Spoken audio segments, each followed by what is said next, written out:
All right. Good morning, everyone. Please, can you just let me know if you can hear me?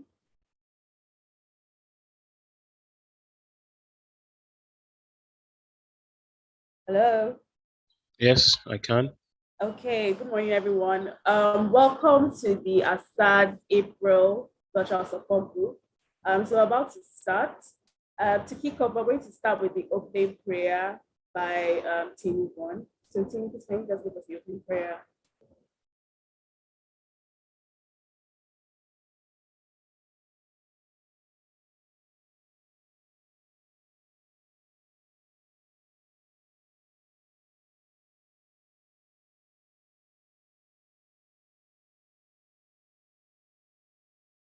Hello, can you hear me?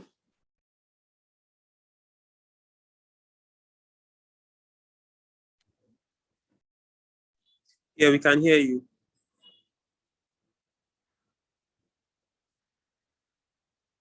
You are muted. Please, Timmy, can you take the opening prayer? Okay. Welcome, everyone. Let's pray. Father, we thank you for guiding us here. We ask that as we're about to start this, that you help us to learn, we cover the speakers in your blood, and ask that the speakers led by your spirit, we ask that every single person would learn and leave here a better person, and we would know exactly how to take care of our mental health. In Jesus' name, amen. Amen. Thank you very much, Timmy. So up next is the introduction of Asads by the founder. So I'll hand over to Daria Asobele, who's the founder of Asads, to give us a brief introduction.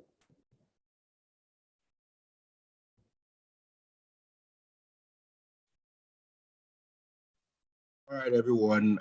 Good morning. Apologies that I'm not showing my video at the moment, but during the session I will show it. All right, guys. So thank you everyone for joining. Thank you for joining this amazing virtual session. My name is Daria Sobele, and I'm a lawyer, project manager, and a mental health advocate. Asad started in 2017 December, and basically, as an organization, we are registered under Executives Open Initiative. So Asad is a sub-organization of Executives Open Initiative, basically. So our goal basically is just to see how we can combat and see how we can preach the gospel of mental health in terms of seeing how we can help people that are struggling with depression and suicide. And so what we're trying to do is just to see how we can create an enabling environment in Nigeria and in Africa, just to constantly have these amazing mental health conversations, basically.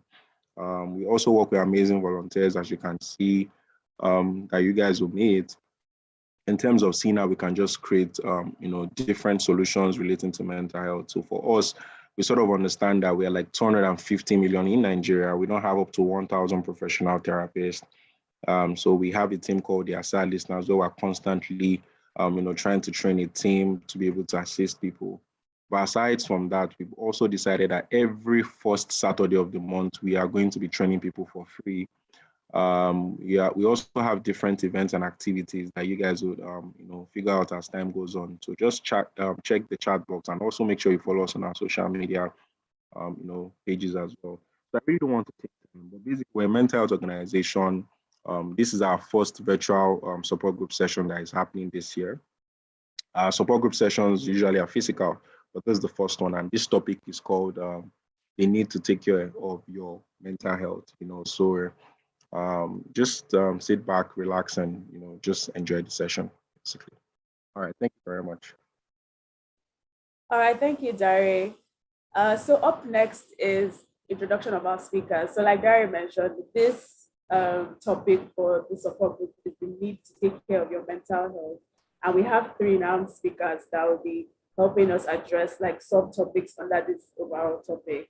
So I'll start by introducing the first speaker, who is Mrs. Lydia Khalil. So I'll just give you a brief introduction and bio about Mrs. Lydia Khalil before I just hand over to her to just say a few words. So Mrs. Khalil is a qualified integrative counselor with many years of practice and a member of British Association of Counseling and Psychology. She runs a serene counseling and private counseling practice. She's a certified clinical supervisor. She's also an ordained minister. She hosts a TV program called Conversations with Media to demystify myths around mental health. She's the chairperson of and the volunteer representative of the Brent Bereavement Services. Mrs. Lydia has been privileged to work with bereaved and survivors of 7/7 terrorist attack, and recently the BRS of the Grenfell Tower and its inquiry.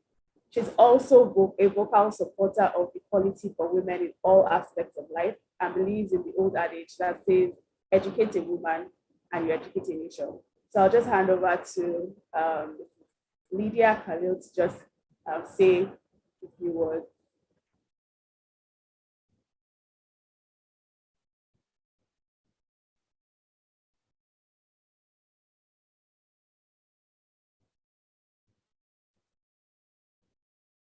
Hello.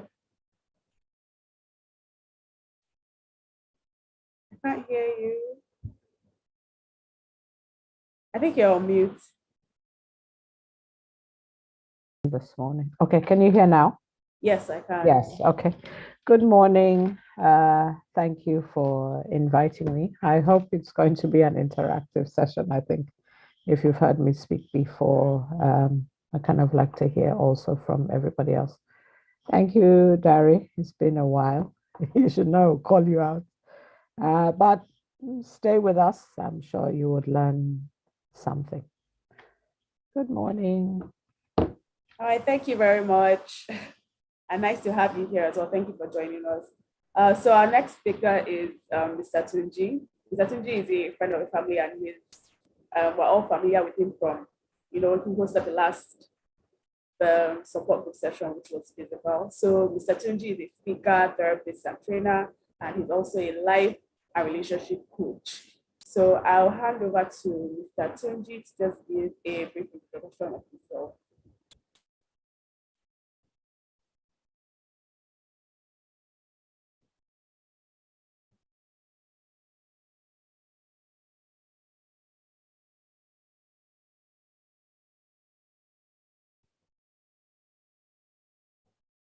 Hello, sorry, I don't know if Mr. Tunji is on.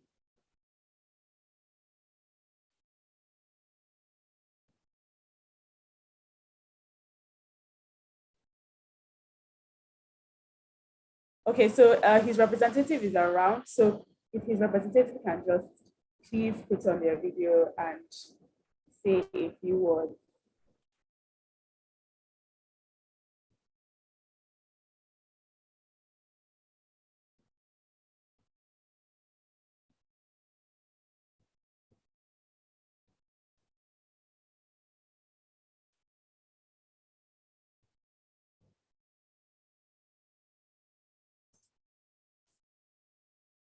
Okay, so I'll just go to the next speaker while we wait for Mr. Tunji's representative to come on.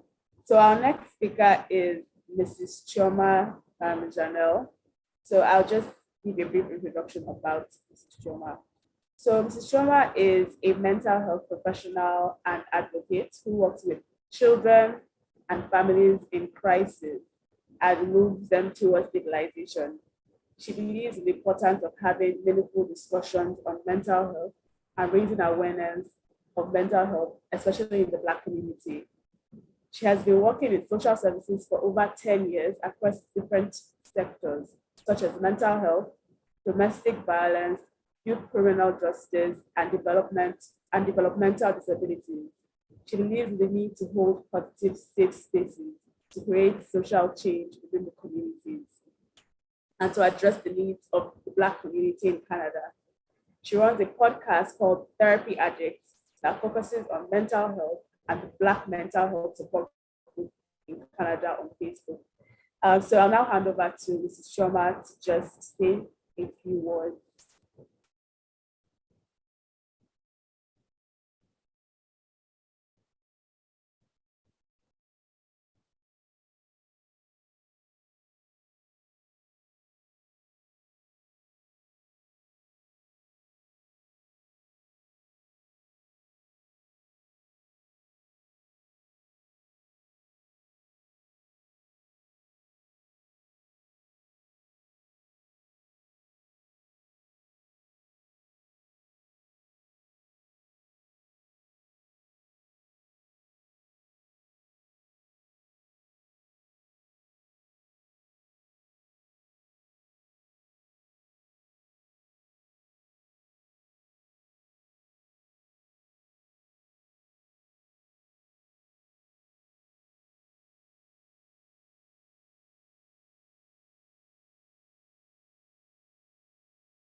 Hello?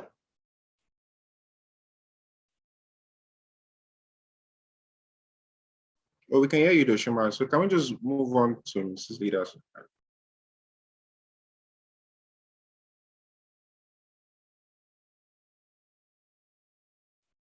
Hello? We can hear Sorry, you, Doshima. Darren. Yeah, I didn't hear you. You said we should do what? So we can just move on to Mrs. Lydia's session. We can just do an introduction since Mrs. Lydia is there.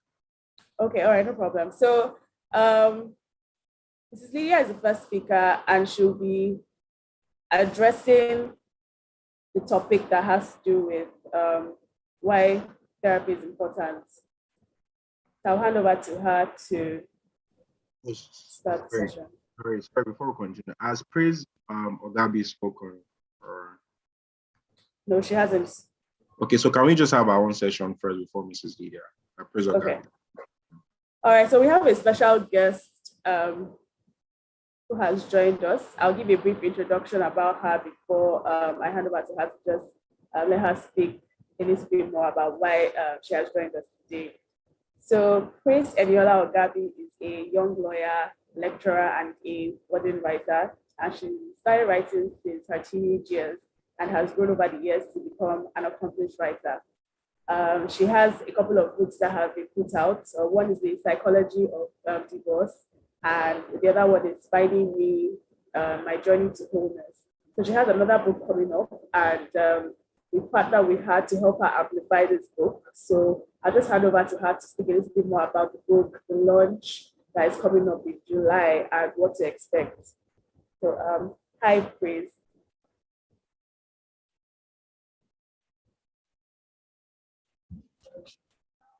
Hello, good morning. Good morning, welcome.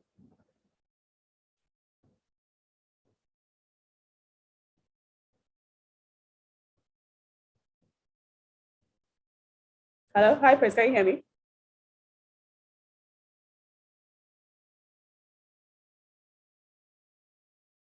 Hello, can anyone else hear me? Oh, yeah, we can. Yeah, we can.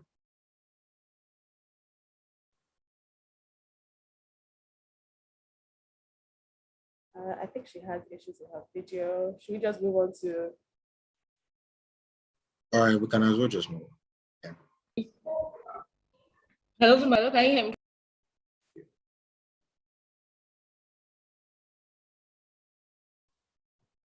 me? Praise, can you try again? Praise.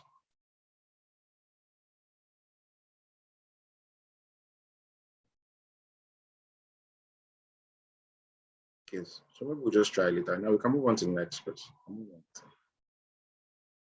Okay, so we'll move on to Mrs. Lydia Khalid's session, which is about why it's important to get professional help. So I'll hand over to her to take us through this session. And like she said, it's going to be an interactive session. So please, if you have questions, drop in the chat or raise your hands, and we can just call you to speak later.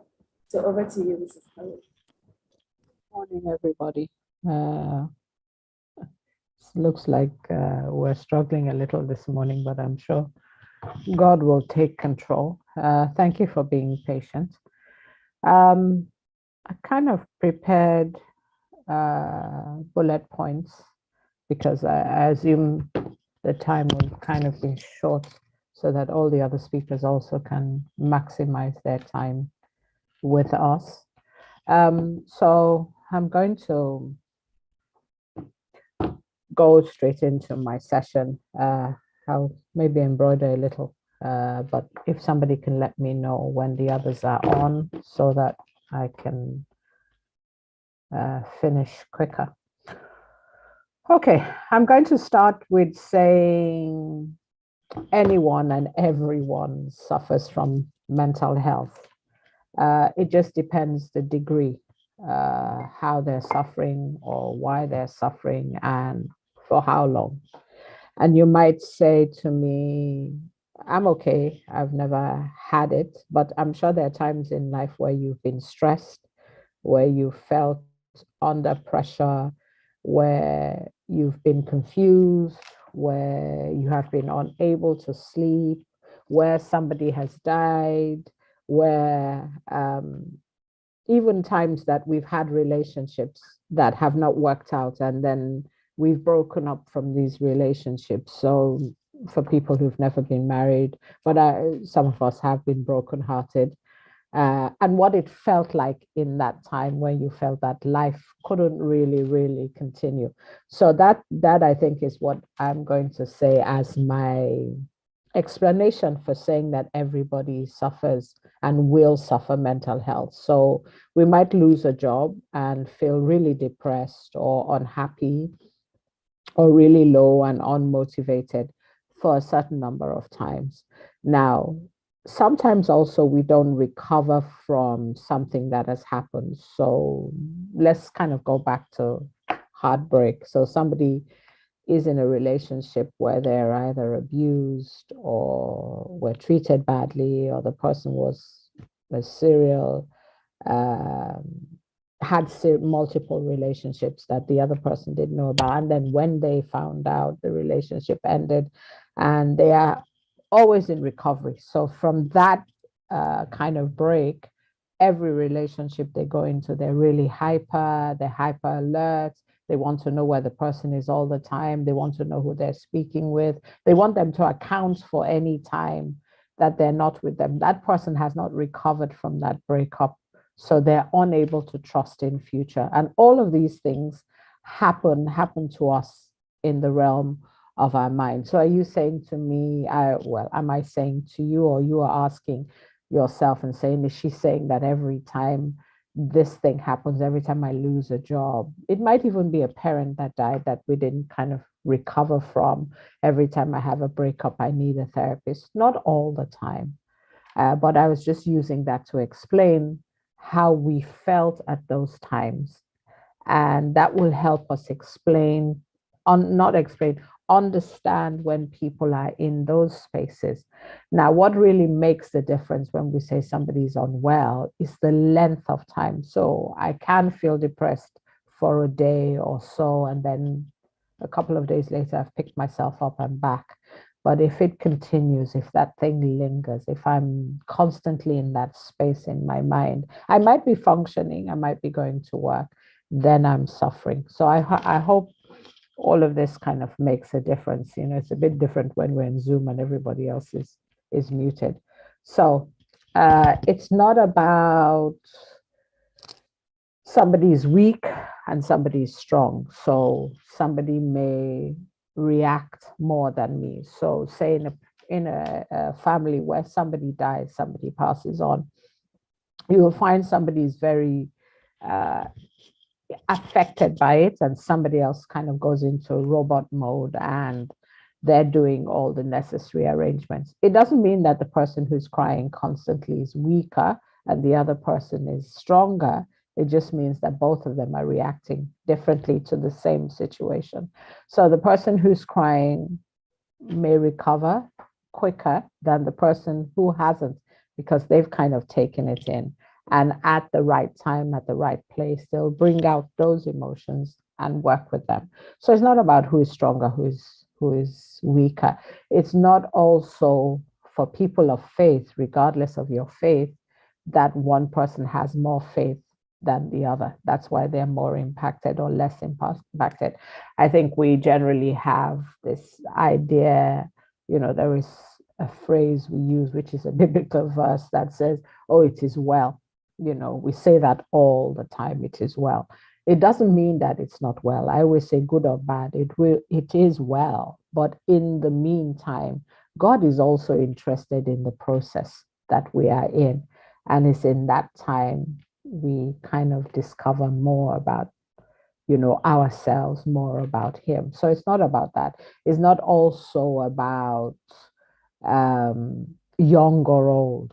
You know, we imagine that really young children can't suffer from mental health, but people up from about 5-year-olds can, even younger, and up to old. So you find actually, let me use women, I'm in that kind of middle-age group where at that time where women are becoming menopausal, their depression symptoms come up.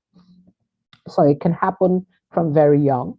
It can also happen from when you're much older in life. We hear people suffer dementia. We hear people suffer memory loss. We hear they can't remember, as they get older in life. So it's a spectrum. We can't say it belongs only to young people who become addicted or into drugs. We can't say it doesn't happen to really young children. We can't say it can happen to 35-year-olds. We can't say it can happen to 50-year-olds. We can't say it doesn't happen to people who are much older. So mental health impacts all of us from our life, from the beginning, from when we are conceived to when we go. Yeah. So who are these professionals who are mental health professionals? The only kind of way I can use it, which is what people really relate more. So a mental health professional is just like a doctor. We have doctors who are psychiatrists. We have mental health nurses who work with psychiatrists. We have another arm of that profession, which is people like me, counselors, therapists, psychologists, psychotherapists. And then we have befrienders. Those are kind of a lot of what you all are doing now. Volunteers in charity organizations who work with people who are going through a difficult time or are suffering really from mental health. And we have to imagine that this also goes from a spectrum of somebody, a friend who needs support because a relationship is broken down, somebody they value has died, to somebody who is suffering from an actual diagnosis. So mental health, schizophrenia, drug addiction, bipolar, obsessions, OCDs, also depression, and depression actually has a ratio. So we are on the other side, the doctors, the nurses that we know, the consultants, the specialists who work in the body. So somebody's broken an arm or a leg and they go to a doctor, they're not feeling well, they need some medication, they go to the doctor. Now, ours isn't in the physical realm, it's all in the mind. So we are kind of working in that mind space. So we spend a lot of time talking. We can spend a lot of time assessing, asking questions. We can also give medication. We can also ask people to exercise, meditate, do yoga, do those kind of practical aspects. So that's what a mental health professional does. They will give you also coping tools and strategies that you will need to navigate where you are, the particular challenge.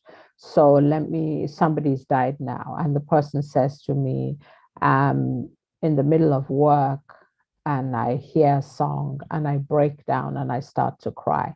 Yeah. Maybe nobody in the office knows that this big thing has happened to me. I can't explain it. So we kind of teach people how to manage those emotions, what to do when they feel overwhelmed. They also let you know that it's okay. So you become aware of more your emotions. We help clients, I know Pastor Tunji is coming on later on, to identify goals. Sometimes when clients come to me, I ask them, what do you want to do with the time that we have? What is your hope when you leave me after 6, 10, 12, 15 sessions? People work out potential solutions to problems that may cause them distress. They seek to improve communication. They seek to improve their self-esteem, their self-worth, behavioral change, and then optimal mental health. So behavioral change is self-awareness. So I kind of look inwards. It's a very intimate relationship you sometimes have with your therapist, and you help to understand who you are. And then, of course, when you leave, you know how to manage yourself, how to manage your emotion, how you would notice how you react what to do, what not to do, and then how to kind of keep yourself looking after your mental health as time goes on. Yeah. Now, why do people come? One is the thoughts, the emotions are out of control. I have clients who come and the first 2 or 3 sessions they spend crying because they're so overwhelmed as to what is happening to them. They come also if they're struggling to deal with a challenge. I talked about a breakup. I am somebody's died and I don't know what to do. They come also when people are addicted to drugs or alcohol. They come also when they are confused and they want to come to somebody who is not in their world, who isn't going to give advice. This is something we don't do, and it's going to let them figure out an answer. They come also when they feel life is not worth living, where they feel actually one of the options they feel they have is to attempt suicide. Or they're thinking about it. They're beginning to think that life isn't worth living.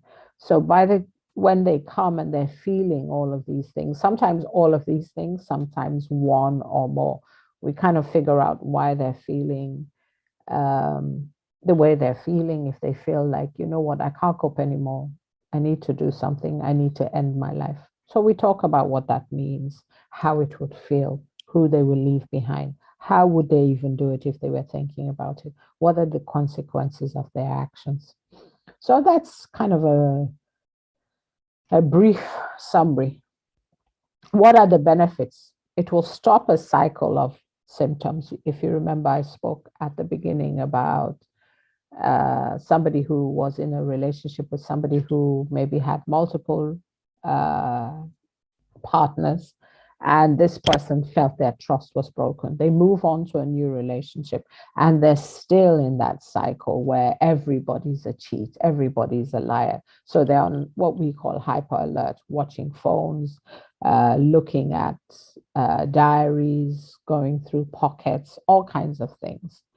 So it will help you if you're not sleeping, if you're feeling anxious all the time and you can't figure out why you're doing it. It will help you. Coming will help you. It'll help you stop those symptoms. What makes it difficult when we wait to get help? So a lot of times we know we can figure out these things are happening to us, but what makes it difficult for us to wait? Yeah. We want to change the symptoms, we want to break the patterns, but we're still waiting. Why do we wait? And waiting can make a very simple problem big. So if I'm feeling anxious, it can help develop and become depression. So people then decide, I'm going to wait to figure this thing out. Why is it that they wait? They wait, one, because they feel they can deal with it themselves. They think they can do it. Two is the stigma that's attached to it. They feel it's going to be difficult to explain to somebody else that they're having this challenge. It will mean that I'm not a strong person. It will mean that I don't believe God. It will mean that everybody will think that I'm crazy, which is what we kind of a lot of times people can come to me looking around and thinking, and then they usually sometimes will ask me this question after they've talked about all the things they're going through. They would say something like, do you think I'm crazy? You know, so a lot of times people know that they need help, but this is the biggest thing for them. They're thinking people will think that I'm crazy. They can also be worried about the process. What does it feel like? Because it's actually a very intimate process. It's a place where you are allowing somebody to come into how you think, how you process, how you feel the world. So people are worried about that. They're not sure of how it will feel. They can also be worried about cost. But I think one thing that we have now is that ability to get help at either free or very low cost. And one is kind of looking on to people in Assad. They're there to help. So yes, it does cost, like it would cost if you went to the doctor. You know, you might feel, oh, you don't need this. I'll sort myself out. It'll cost a lot of money. But if you think about the long-term damage, every time you don't work out what is going on in your mind, it doesn't go away. I tell people it just stays somewhere in your body. It stays somewhere in the recesses of your mind. And when something else happens, it just goes back again. And so it feels like, let me use like a bucket of water. So you are collecting all of these emotions and feelings in this bucket. And once in a while, you take out a cup and you spill it out. But 2 cups feel it. So there will be a time where it will come and the bucket will overflow. Then you will become overwhelmed. Then you will become unable to contain it. Yeah. And then it will spill. So you can get help just to help you manage that. You can also feel, I don't know what type of help I need. Do I need a therapist? Do I need medication? Do I need just a friend? Do I need prayer? You will determine that by how and what you are feeling inside. Yeah.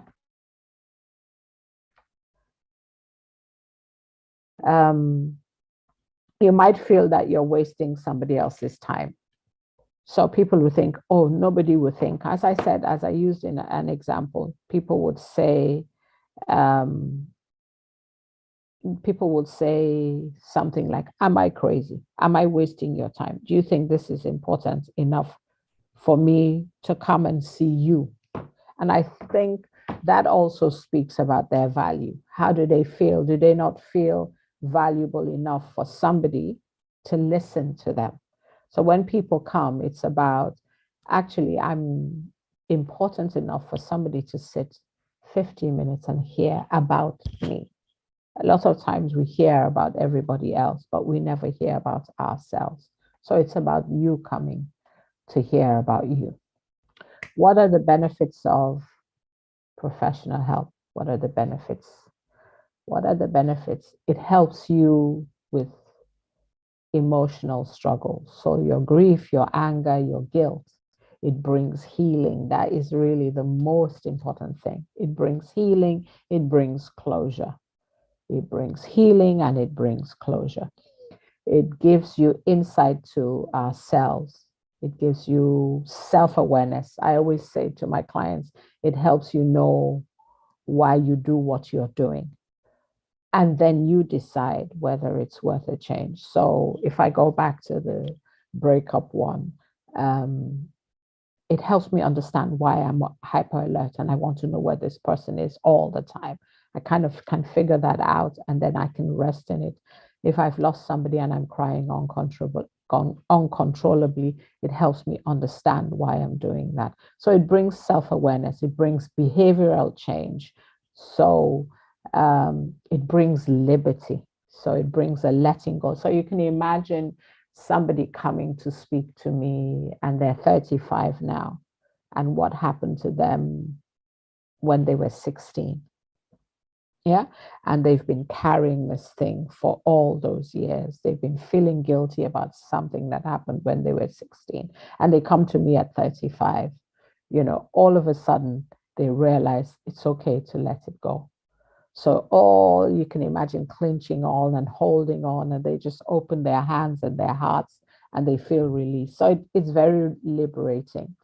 It also allows you to forgive other people. It allows you to forgive yourself. And that usually gives us peace. And I think one thing we all forget is that our mental health impacts our physical health. So when you let go of all these things, when you work out your emotions, then you can easily be free. Then you can become healthier. It stops self-medication on drugs and alcohol. It stops people feeling alone, less understood, and of course, less isolated. Yeah. So these are the benefits. I'm trying to look and see if I've left anything out. Okay, yes.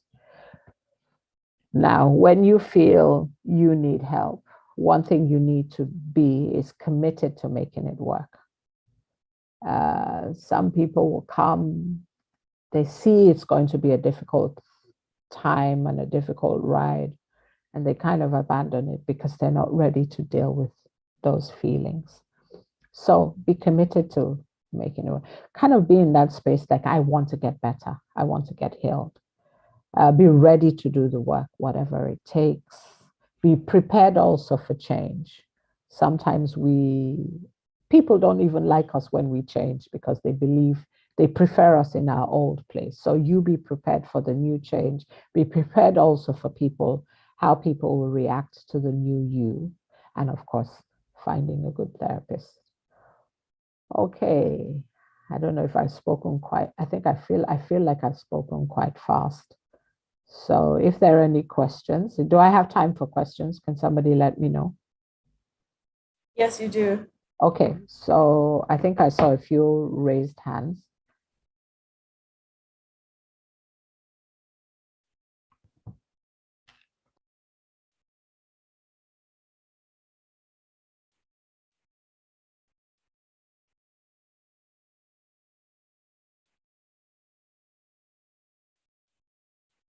Okay.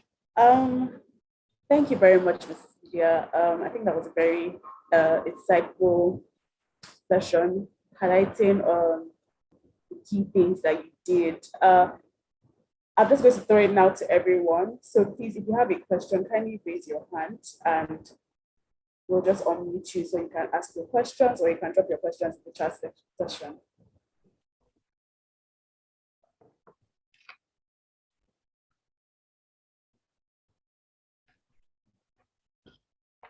While we're waiting for other people to ask their questions, I think I have one or two questions from what you said. Okay. So you spoke about, I think the last thing you said, you spoke about how you have to be willing to go through the process. So I know that from speaking with people, they are not convinced that going to therapy works because they have an idea of how long the healing process should happen, or like what they're supposed to get from therapy sessions. So I just want to know, like, how do you explain to people like that about the healing process and how therapy works? Like, it's not an immediate thing. There's no fixed timeline to getting what it is that you want to get from that session. Okay. There are various ways to kind of answer that. Now, there are also various ways of working. So there is something called solution-focused therapy. Yeah. Solution-focused therapy means I'm coming and I want to, let's use death or a breakup or divorce. Yeah. I need to recover from this major thing that has happened to me. So the person is coming in saying, I'm so distraught. My mom died. How dare she die? You know, I don't have this and this and this and this. So there's a kind of goal. Yeah. So when they come, we're consciously working towards that goal. Sometimes also people having a timeline. So they're coming for 6 weeks. They're coming for 10 weeks. They're coming for 8 weeks. So we kind of have like a timetable where they're saying, this is what I want to get. This is what I want to be at the end of the session. So they're coming actually ready. I use that word, ready to do the work. So they know what has happened. They kind of have what they want to get out of the session. So we're kind of focused. Yeah. Now there's this other part of us sometimes where people have so suppressed what has happened. Yeah. So it takes them a little while to actually get to the place. So, for example, somebody who has body image. Yeah. So they might be a size 8, and they feel everything, every dress they wear, they have to wear baggy dresses because they feel bigger than a size 8, for example. Now, every session they will talk about work, their mom, their dad, the boyfriend, but they will never go back to that place. And then 10 minutes into the session, they start talking about it. Yeah. Or somebody who says to me, I'm feeling anxious, or they've blanked out something that has happened. There's one we usually use where this woman, she didn't like black and white tiles. So anywhere there was black or white tiles, she had issues with. And it was only after a long time in therapy, it came to her that she had been abused in a room where there were black and white tiles. So she kind of blacked half of the memory, but there was some association. So there are instances where it might take a little bit longer to find out why, but there are times that we can be solution focused. There are also some people who are maybe highly anxious. Yeah, so everything kind of makes them feel anxious. We can, in the sessions, learn how. So you can have timelines when you are coming in. So you know, this is where I'm coming, this is what I need to do. You might need a bit of more time to explore. And sometimes people are not ready. So they ask these questions because they're not ready. Yeah, they're not there. Or somebody is saying you need to see somebody and they're saying, I'm never going to get anything out of it. But they'll never know unless they try. Yeah. That's so true. Thank you very much. So we have a couple of questions in the chat. So Okay. Moshood, I know you raised your hand. I don't know if you still want to ask a question.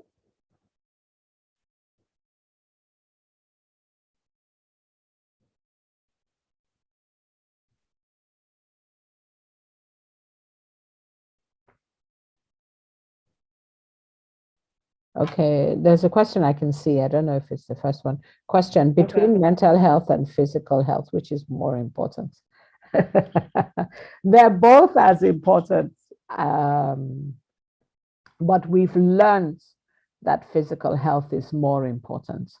Now, if I don't know whether you believe or not, a lot of the physical ailments we have actually start in the mind.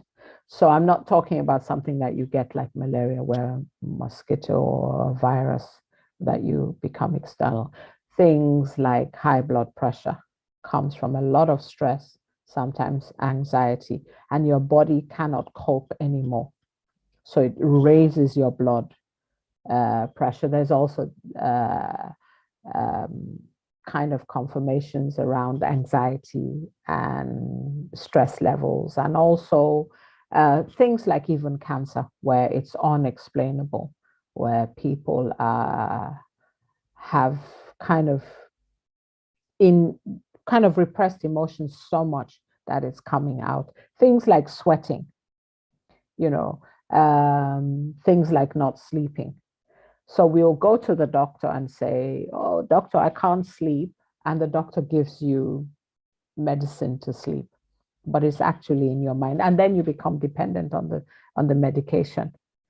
So yes, it's a balance. You have to look after your mental health. And looking after your mental health actually doesn't always mean that you go to the therapist. It's kind of knowing where your limitations are. The mind, I always use an example, is like an elastic band, the ones we use around money and holding things. Now, if you stretch it a lot of times, you realize that it doesn't go back into its original space. So our minds are a bit like that. If we overstretch it, it will never come back to its right space. Does that answer the person's question? I can see another one. It's time to ask please, how can we, oh no. What can you do when you're feeling neglected and not at peace? Okay, that can mean, okay, when I'm feeling neglected, so I'm kind of feeling unloved, I'm feeling that people are not aware of me. And then I'm feeling, when we say not at peace, it's way of saying I feel anxious. Actually, it's just another way of saying that I feel anxious. Now that's one of the reasons people come. Now, am I feeling neglected because actually people around me are not aware of me, or is there something that I'm doing that is making people difficult to connect with me? Yeah, this is a kind of self-awareness. And then not having peace is a type of anxiety. It's just that we speak that language. So somebody who is not a believer or something would say something like, I feel anxious. Somebody who's a believer would say, I don't have peace. Yeah. So I don't know if that answers the person's question. Right. Thank you. I think we have a question from Precious. Okay. So she asked, how do you realize you need therapy in a situation? Okay. Remember what I said right at the beginning. Yeah. One thing is how long this feeling you're having is going on for. So I feel depressed today. My friends know, they come round to my house, we eat, we talk about it, we end up laughing. I feel better today. And tomorrow they check up on me, and by Monday, I'm okay. Yeah. But if the situation continues for longer than that, yeah, or I'm constantly anxious, or when I talked about I realized that in every relationship I have, I don't trust anybody. I'm treating that person like they're a criminal. Everything they talk about, I don't believe. Then there are some indicators that are quite loud that you will pick up from yourself. You will pick up from yourself. It might also be other people indicating to you. That means they've tried to comfort you. They've tried to give you advice. They've tried to pray with you, but you're still going around in circles. Does that make sense? So you keep coming back to the same point. People have tried to help you. They've tried to coax you. They've tried to encourage you, but you keep going back. It means you are stuck in that place and you need somebody to help you become unstuck. I hope that answers the question. Okay. Right, thank you very much. You're welcome. So we have one more question before we just move to our next speaker. So this is from Vivian. So I'll just run this. So she says, good morning, Mrs. Khalil. Thank you for an amazing session. So I remember a friend of mine actually got a free therapy offer at a test run, and she went. She came back, and what she told us was she doesn't think she wants to go again. She didn't think therapists could help her. It sort of discouraged me from seeking help myself. Because how does one rectify this? Do you have to trust the therapist, or does the trust develop as you go? And how do you convince a friend to open up and be vulnerable if you find out that they do need therapy? Okay, so that's like 3 or 4 questions. Yes, it one. Okay, you might need to remind me of one of them. Let me start with the first one. So she said, how do you rectify this feeling of not wanting to, go and seek help when you've gotten this feedback from someone who has gone to, get therapy and they didn't find it helpful? Okay. Now, which is what I said, I think at the last part, I said, find a good therapist. Now, therapy is like every other profession. I would even use it for the women hairdressers and nails. Yeah, I have a niece. She says I follow my nail technician. Yeah, so like for the men is your barber or your tailor, whoever does it for you. Now, the therapeutic relationship is one of intimacy. Yeah, so I always say to every client I have for the first time, if I get it wrong, you need to tell me. If we don't click, you need to tell me, because otherwise you will sit here for 6 sessions and we haven't connected on any level, and you would leave having wasted your time and possibly mine. Yeah.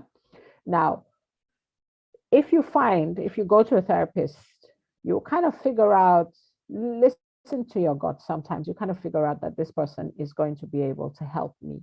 I feel safe. Yeah. I feel I can trust them. I feel they have the capacity to manage me.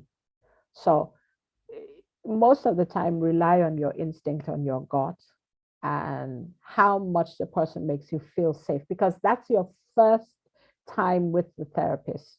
So, do they make me feel safe? Now, if they make you feel safe on in measure on a certain level, that means going forward, it can only increase. Does what I'm saying make sense? So, if the first session you feel okay, it means it can get better. If the first session you feel so okay, you can tell them what happened to you at 12, that's a good indicator that you found the right person. So depending on who you are, on how experienced the therapist and how well the therapist is, you can like increase in trust and feeling safe. But that first initial, once you know it hasn't worked, it may also mean that you have to shop around.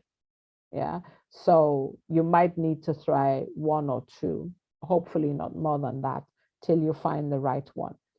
It might also mean that the person isn't ready. I'll give you an example. Last week, I had a lady who she had seen two other therapists. I was the third one.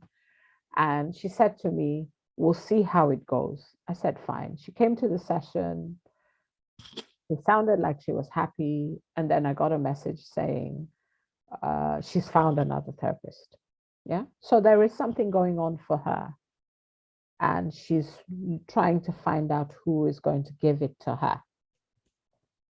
So does it mean I'm a bad therapist? It just means no, I'm not the therapist for her, or she isn't ready and she just feels she's buying shoes or something and she will find the fit. She'll figure it out as the journey goes along. So don't be afraid to tell people like, no, it didn't work for me, but also be willing to try again. You can't just close the door on one person. So what's the other one?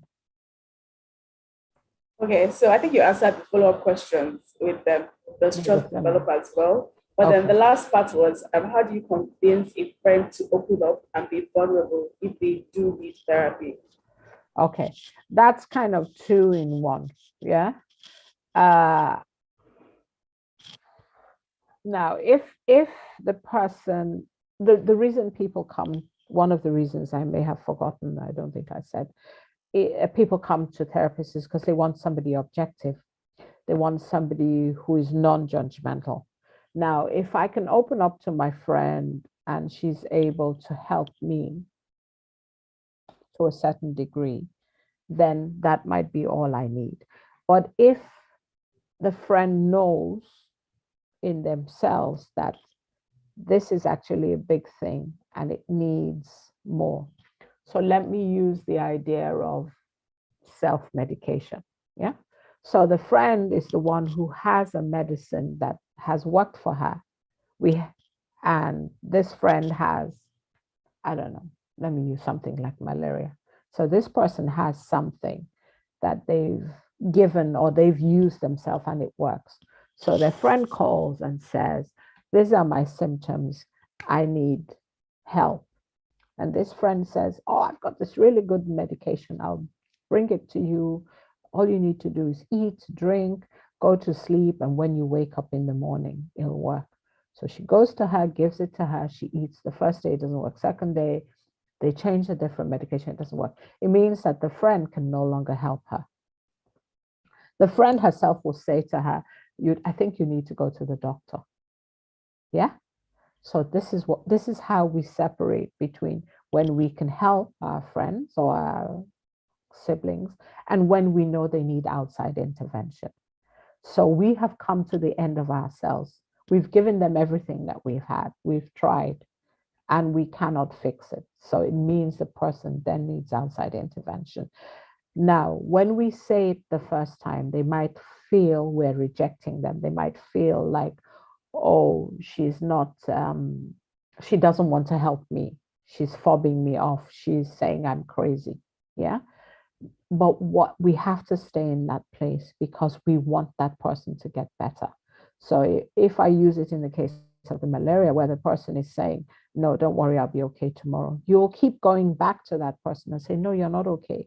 You need this. You need to do this. You need to do that. So does that answer that question in a kind of practical way? Yeah.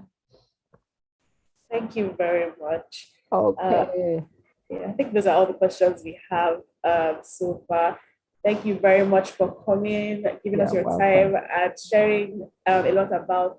I think this is very like basic for people who have like preconceived like notions when it comes to getting professional help, going to therapy and whatnot. So thank you very much, and we appreciate you. You're welcome. Good to see you all.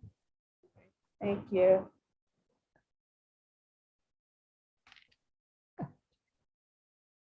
All right, so I'll introduce our next speaker. So we have Ms. Deolu Aino, who is representing Mr. Tunji.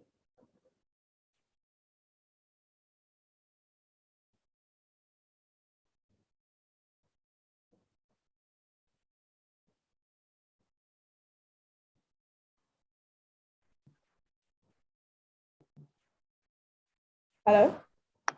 Hi, Deolu. Hello. Hello. Can you hear me? Yes, I can hear you. Good morning. Welcome. Good morning.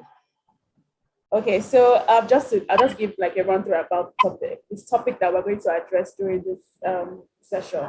So for this particular topic, it's why spirituality and mental health align. I think this is one that is very interesting and can be slightly controversial just because of how people perceive like spirituality against mental health. So I'm looking forward to your thoughts and insights on this. So I'll just hand over to you to introduce yourself and just shed more light on the topic. Hello, everyone. My name is Deolu Aina. I'm a life coach and a therapist. I'm here representing Dr. Tunji Babajide, who is unavoidably absent today. It's good to see fellow like minds and people in mental health in Nigeria. I'm actually one of you. I'm probably a runaway. I hope that is that on. Hello, yes, can you hear me? I can hear you. I'm on. Yeah. Oh, Larry, how are you doing? It's good to be here. It's good to be here. I love what you guys are doing, and you are an inspiration to me. So we're going to start with this. I want this to be an interactive session. I want to hear from you while I talk, so we can actually hear our thoughts and share our thoughts together. Okay, so for everyone now, I'd like you to give me an explanation in your own words. What do you think spirituality means? What does spirituality mean to you? I'd like to hear your thoughts. Anyone?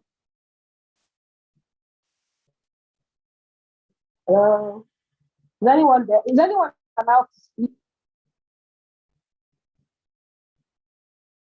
Yeah, so just unmute. They can just raise their hand. If just like the chat box. I just want to hear from you before I share my thoughts.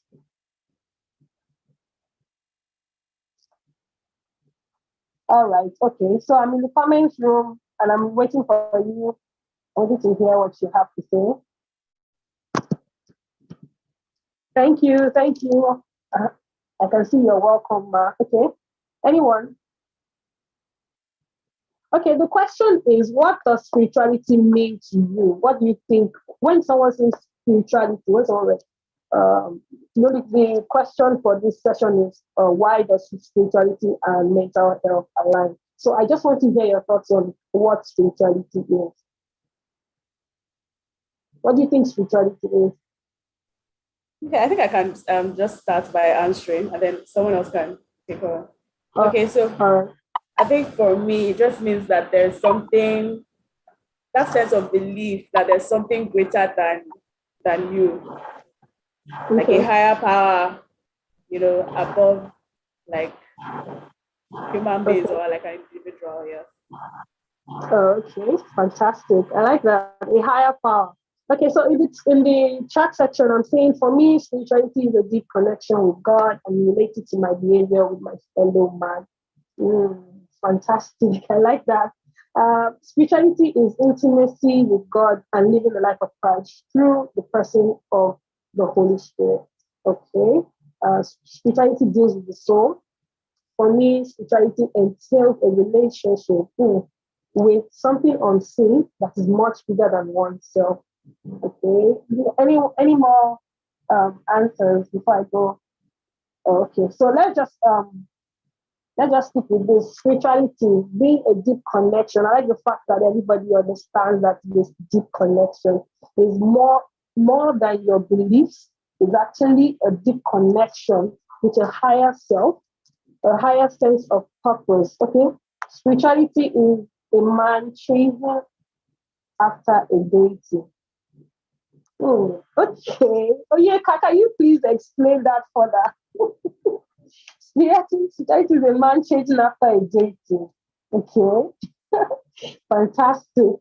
Anyway, so spirituality actually is a deep connection with the divine. It's a connection with something higher than yourself, a higher purpose, a higher source than yourself. You know, when we talk about spirituality, we always look at it from the Christian angle, but you'll be surprised to note that spirituality actually comes in different avenues. People, as simple as yoga and meditation is, people feel is spiritual. As simple as just talking to a higher, just talking to yourself can be spiritual. Just being in your own space can be spiritual. Okay, I'm seeing more definitions. Interesting. Spirituality is your connection with the divine. However, that means to you. Spirituality is exercise with your higher self. Wow. We have very, very, very, very high thinkers in this group. Spirituality is exercise with higher self. All your definitions are actually valid. I like the fact that everybody understands that spirituality is not religion. So there's a difference between the two. So when we talk about religion, it's more like constituted beliefs, a series of beliefs held by an institution. Okay. Held by an institution or a different group of people. That's religion, and then there's spirituality. So how does spirituality play in the mental health department, with your mental health?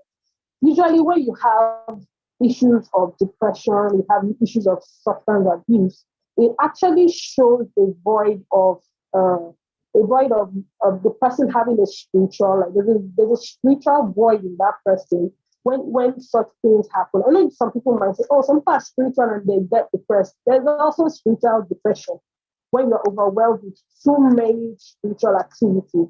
But what I'm trying to say here is that your mental health is just as important as your spiritual life. How well do you connect? How well do you connect with the higher source? How well do you talk to?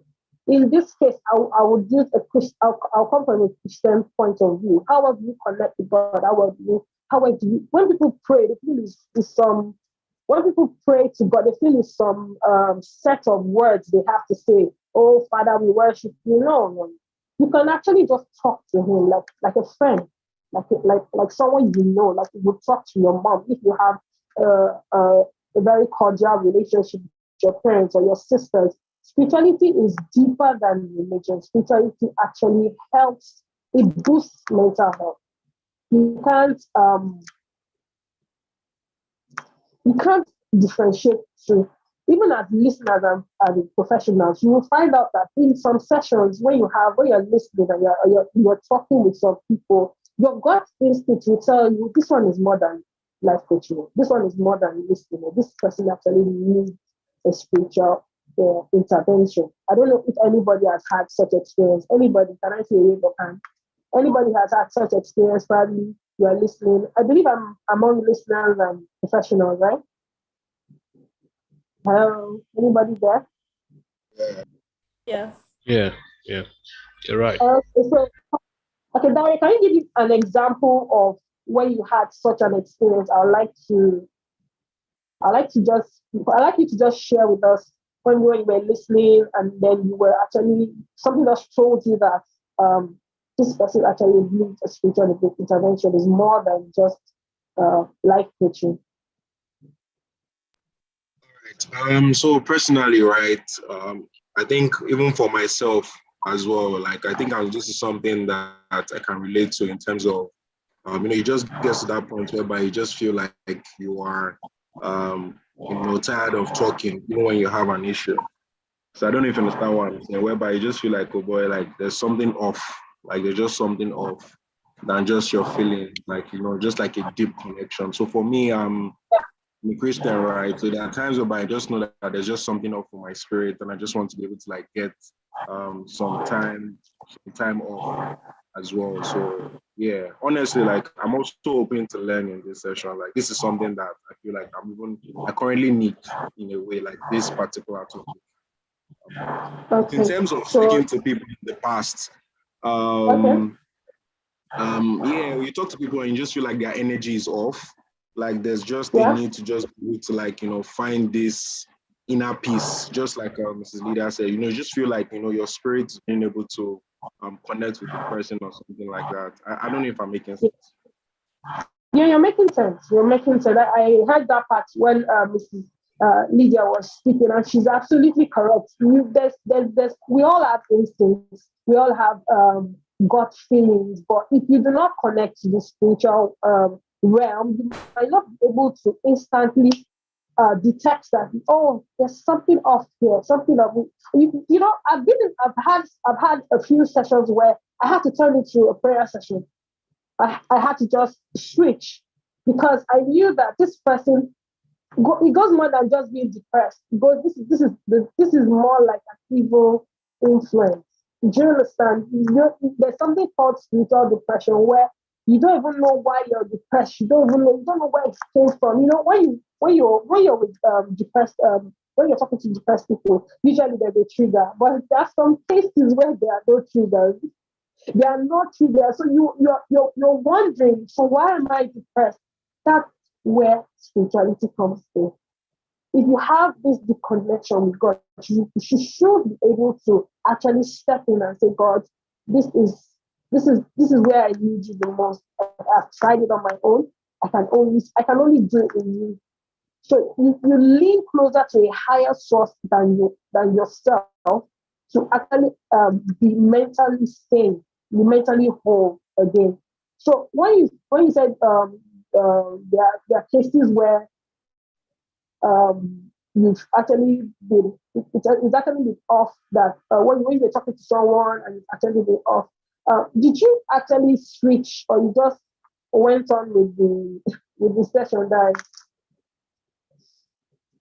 Okay, I'm saying a raise of hand. I think I'll take questions later. I just want to be brief because I have another session after this. But okay, so let's not go into that. Let me just tell you maybe one of the few benefits of actually being spiritual. It helps you, it boosts your confidence. I don't know if you've ever been in an area where you were fearful, you had to do something, but you were fearful, and then you just connected spiritually, and then you just found yourself actually confident and being able to do what you set out to do. Probably you wanted to speak in public, but maybe you had a public seminar, or you had a presentation, or you had a proposal to submit. Be it anything, there's always room for divine intervention in anything you do. There's always, and it boosts your confidence. It makes you know that, oh, I'm not alone. I can actually have, I can actually be helped beyond my own physical, physical needs. I can be helped beyond myself. It's actually an encounter with God. Everybody needs that encounter. I know we have Muslims on here, so I do understand that you guys you also have encounters. You have encounters while praying. We've had series of situations where you have healing in the Muslim world, in Islam. I don't know if I'm correct. Can someone correct me please if I'm wrong? Hello, is anybody there? Can you hear me? Yes, we can. Oh, okay. So can anybody share from an Islamic point of view how they connect with God? How they connect on a higher source? Can anybody share, please? I want this to be interactive. I don't know if that's okay. I actually enjoy interactive sessions more than me just speaking. I don't know if that's okay. Yeah, sure. Okay, so I saw Moshood. Moshood, can you please speak? Okay, so if Moshood is not speaking, I want Toby or Nawale to please share what his experience. We can all learn from ourselves. Okay, Moshood has answered. Let Toby speak. Toby, please, can you speak? Yeah. I not like I really want to say much. I just wanted to agree with the fact that there are times when you listen to people and you can't even solve this problem. You don't have an answer. You don't have the right words. So oftentimes I just mutter underneath my breath. I just ask the Holy Spirit for help because I know you can't say you can't say the wrong word at this point in time. Do you understand? So oftentimes we need to lean on for Please pray for support and the help. Okay, beautiful. Moshood, okay, please, can you speak? I'm really interested in hearing your perspective here. Hello, are you there?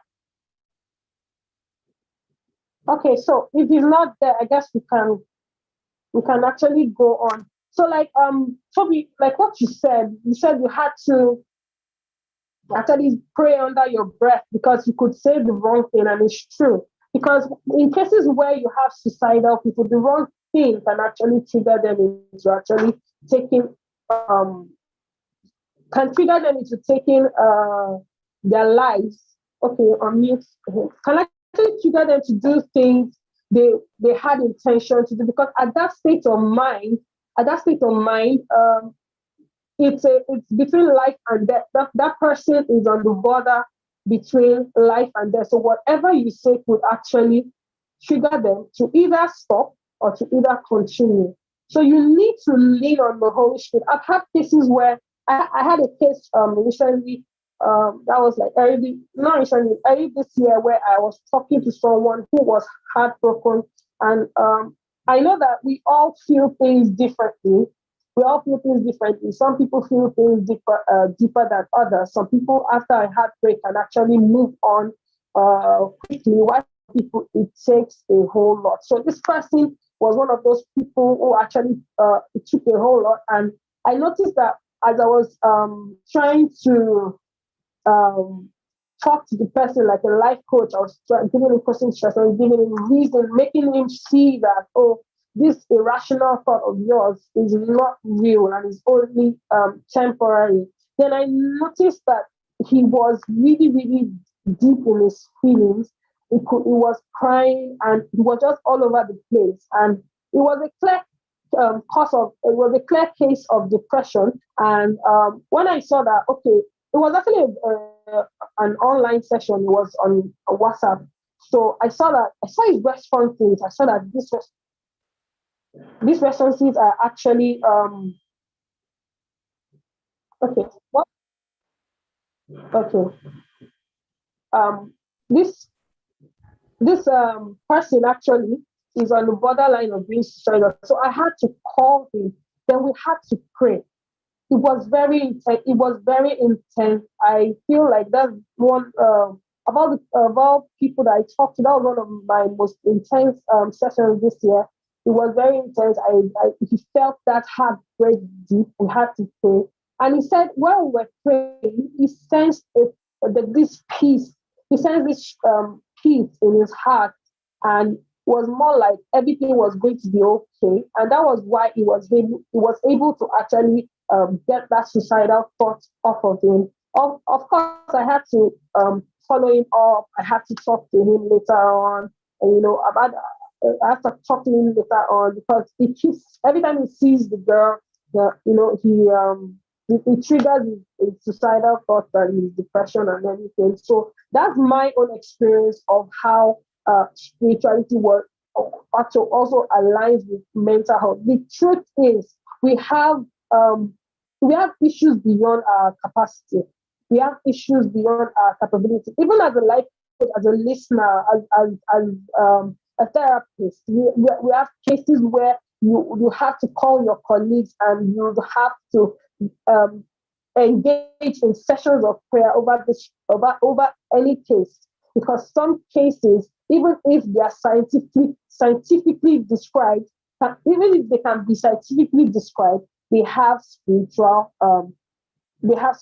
backgrounds, they have spiritual foundations, and such foundations can actually only be broken by a higher spiritual force. So, having explained all that, I want you to understand that aside having those gut feelings to actually pray, you need to actually put such person, or you actually need a support system, a spiritual support system. If you can find that in this mental health group, that's fine. If you can't, please create room for it. Go try seek help from probably your churches, your mosques. Okay, I feel like Islamic religious practices inspire spirituality, daily prayers, lots of du'as, fasting, and honestly, your spirituality may not always be fed by set religious practices, and you might connect with divine and find peace within through various means. That is very, very, very correct. I actually wanted someone from Islam to actually give us insight on that, because I know that a couple of the things we do in Christendom is almost the same with the Islamic community. But I appreciate the fact that you commented and you're able to give us a light on that. So, like I was saying, be it at the mosque, be it at have people who you can lean on. If you can lean on spirituality, there are forces beyond our control in this world. We do not. Everybody's there's life beyond what our physical eyes can see. There is life beyond what our physical eyes can see, and we all know that it's whatever is settled in the spiritual realm that takes place on here on earth. So for us to be able to navigate this earth well, we will need our spiritual backing. So in order to have a healthy mental health regime, you need to have spiritual support. You need to have spiritual support. Very, very, very important. There is no how you can actually separate the two. The best of the best of the best life coaches, therapists in Nigeria will tell you the same. You can't actually differentiate the two. As much as we try to stay objective on cases, you can't separate spirituality from mental health. I hope I've been able to answer anybody's question or thought. Anyone? Hello? Can you hear me? Yes, we can hear you. Sir, if you have any questions, please just raise your hand or drop it in the chat. Okay, so I wanted to just build from what Lima dropped and what you said as well. And I think I agree, because if I speak from experience, there was a time where I didn't even feel motivated to go to church or even pray, because like everything else wasn't going on. So I feel like there needs to be like a balance in every aspect of your life to also, be able to also connect with that spirituality in your that is part of your life. So I agree that there's a fine line between the two, and it does like mix work really well, because you need to be in a specific state of mind to be able to also like seek Yeah, that. very true. Very true. Yeah. Very, very true. Lima, you're raising up your hand. Can we have your question, please? Hi. So it's not more of a question, it's more of a comment Right. on something you said. So I definitely believe in, hi guys, good morning. I definitely believe in holistic healing. I believe in therapy, mental health. I also believe that feeding your spirituality is important. I think I just have a challenge with always running or trying to find a spiritual leader or someone to lean on, because as we said, spirituality is very subjective. But a lot of times when you find people who feel like they found the answers, especially in Nigeria, a lot of Nigerians don't like to look for answers by themselves. They just want to run to somebody to feed them all those answers. And before you know, from, okay, this person is an experienced person, or this person is someone I can run to for advice, next thing you know, it turns to isolation. And that's why you have people saying, oh, my pastor is my daddy, this, that. And next thing, they're using their pastors or they're using imams as their therapist, when they should actually be a line. Like, it's good to go to somebody who you can talk to and who you can advise. But I feel like you should be comfortable finding answers within, because, a lot of religious practices are Muslim, right? Islam encourages you to be religious in terms of, and feed your spiritual in terms of, there are so many different types of prayers. Aside the daily prayers, there are prayers for when you're stressed, when you're anxious, when you're this, when you're that.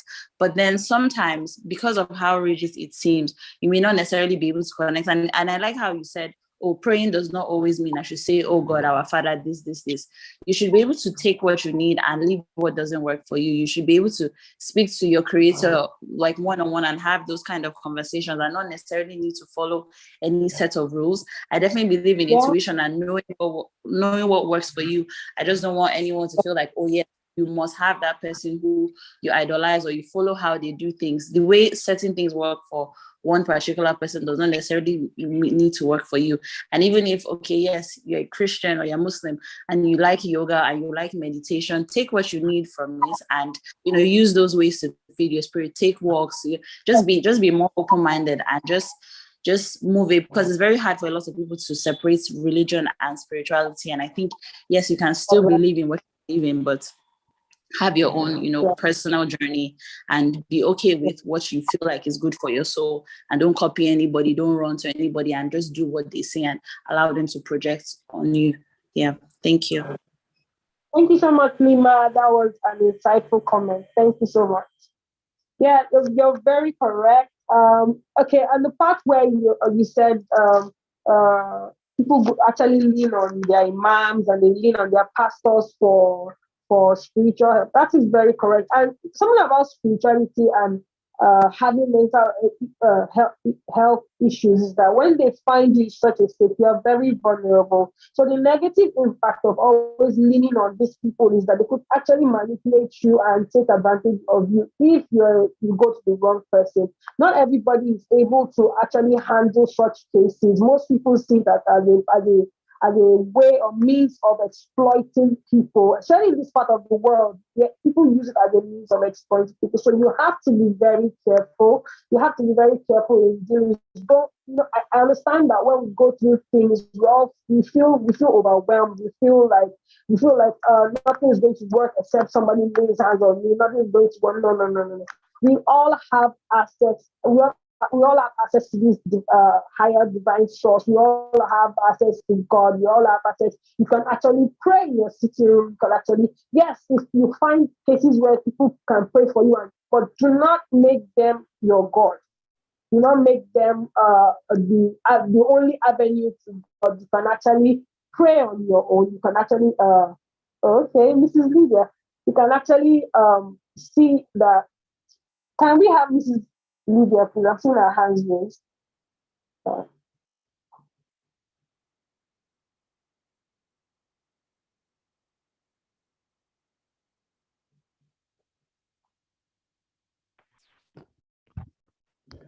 Sorry, I didn't want to interrupt you.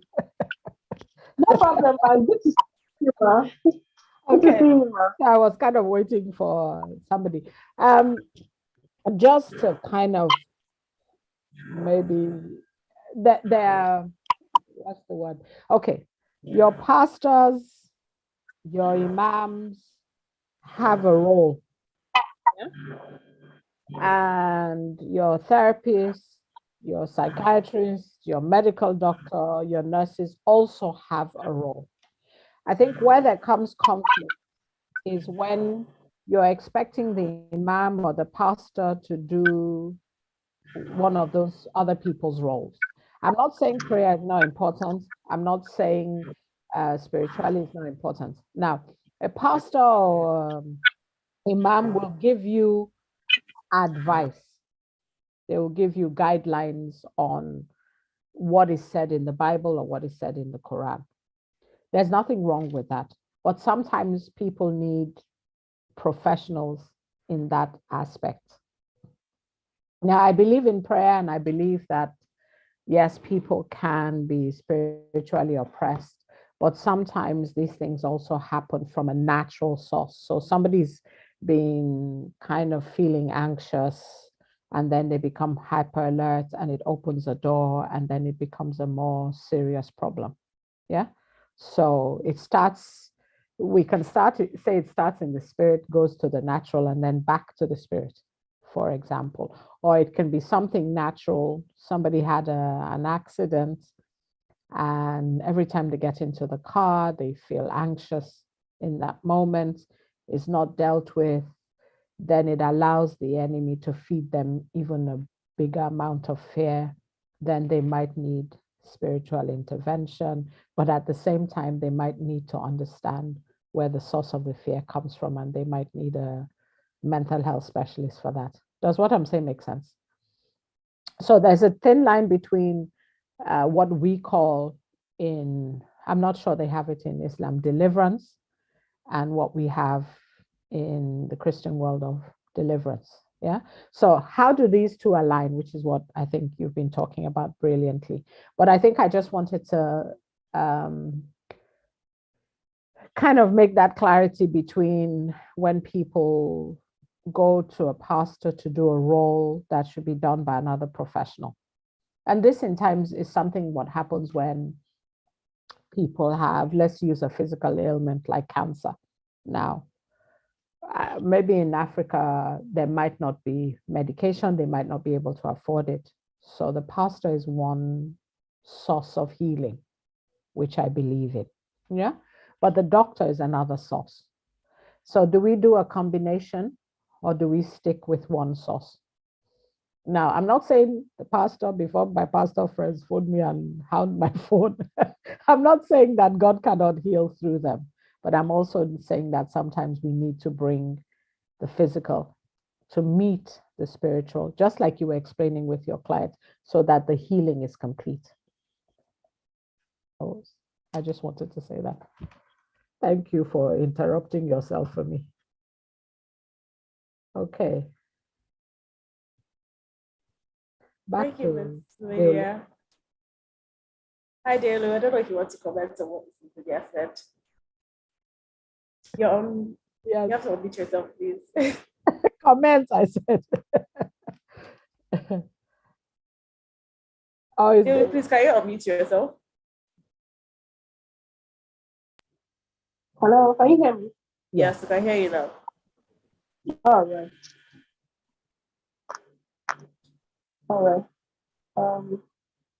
So I was asking if you wanted to comment on what Mrs. Lydia said.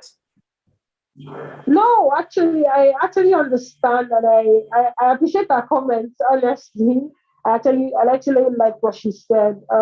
We need to know that these people have their roles to play, because it's only in this part of the country that a pastor is your counselor, without professional training. A pastor is your counselor, a pastor is your everything. It's only this part of the world that is that, and I actually concur with what she said, that these people have their roles, but when we get too overwhelmed with our circumstances, that we try to make them perform roles that they are not well suited for.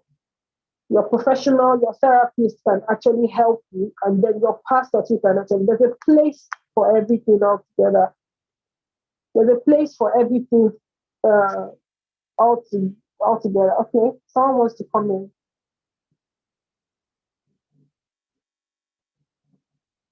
All right, so any questions, please? Any questions before we go? Before I go?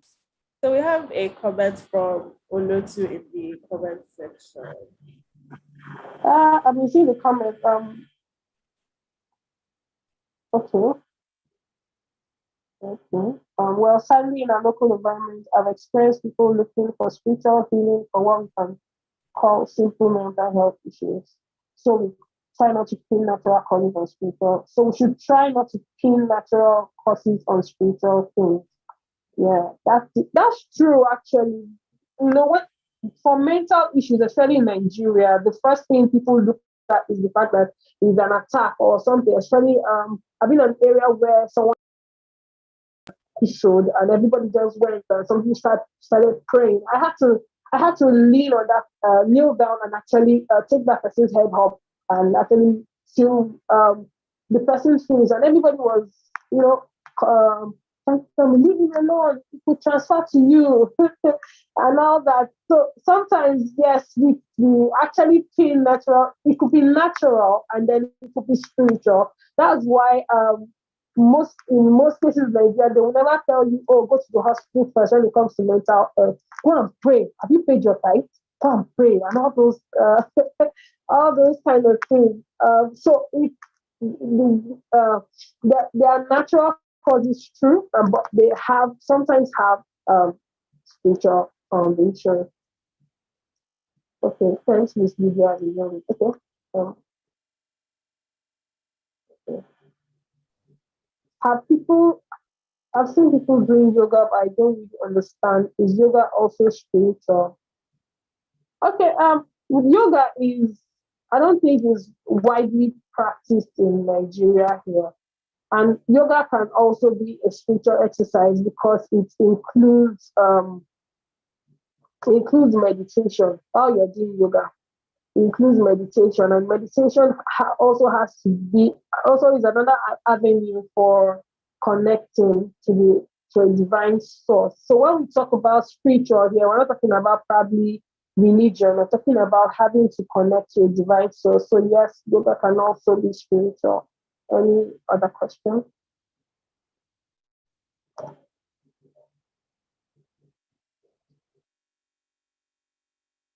No questions. Okay. Okay, thank you very much, Deolu. That was very, very interesting session and dialogue that we had on the topic, why spirituality aligns with mental health.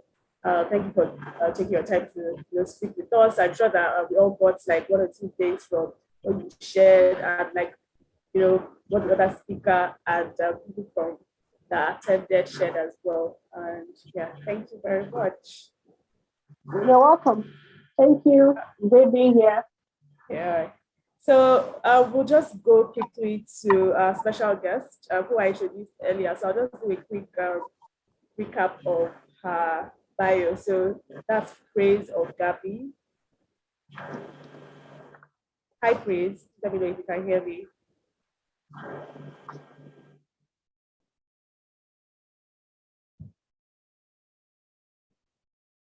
Hello, hi, Praise.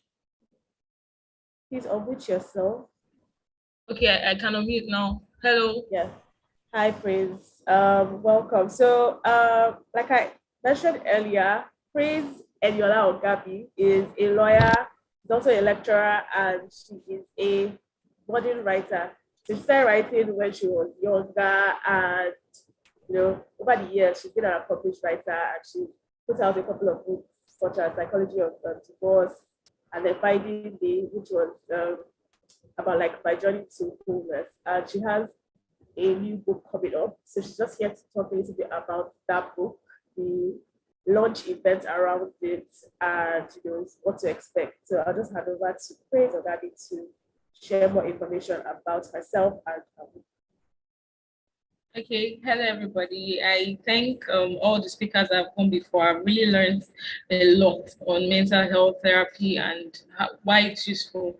Yeah, so as introduced, my name is Praise, and I'm a lawyer, I'm a lecturer, I'm an author. And I started writing as a secondary school student. It was an outlet for me because as a firstborn child, I had a lot of demands placed on me, a lot of pressure on me to perform. So it was just an outlet. I just felt so pressured and so clustered. So after when I started writing as a kid, as I grew up, I started finding purpose and a meaning in my writing, and that's how I decided to publish my first book. I did an audiobook earlier. I first started blogging, then I did an audiobook with mixed audiobooks called titled Psychology of Divorce. Then I wrote Finding Me during the lockdown, and Finding Me was a very personal story to me based on my personal experiences, not on all fours with it, but based on my personal experiences with mental health and people I've watched go through these experiences and even myself. And it tells there was a lady that had a schizophrenia and how she's able to manage it.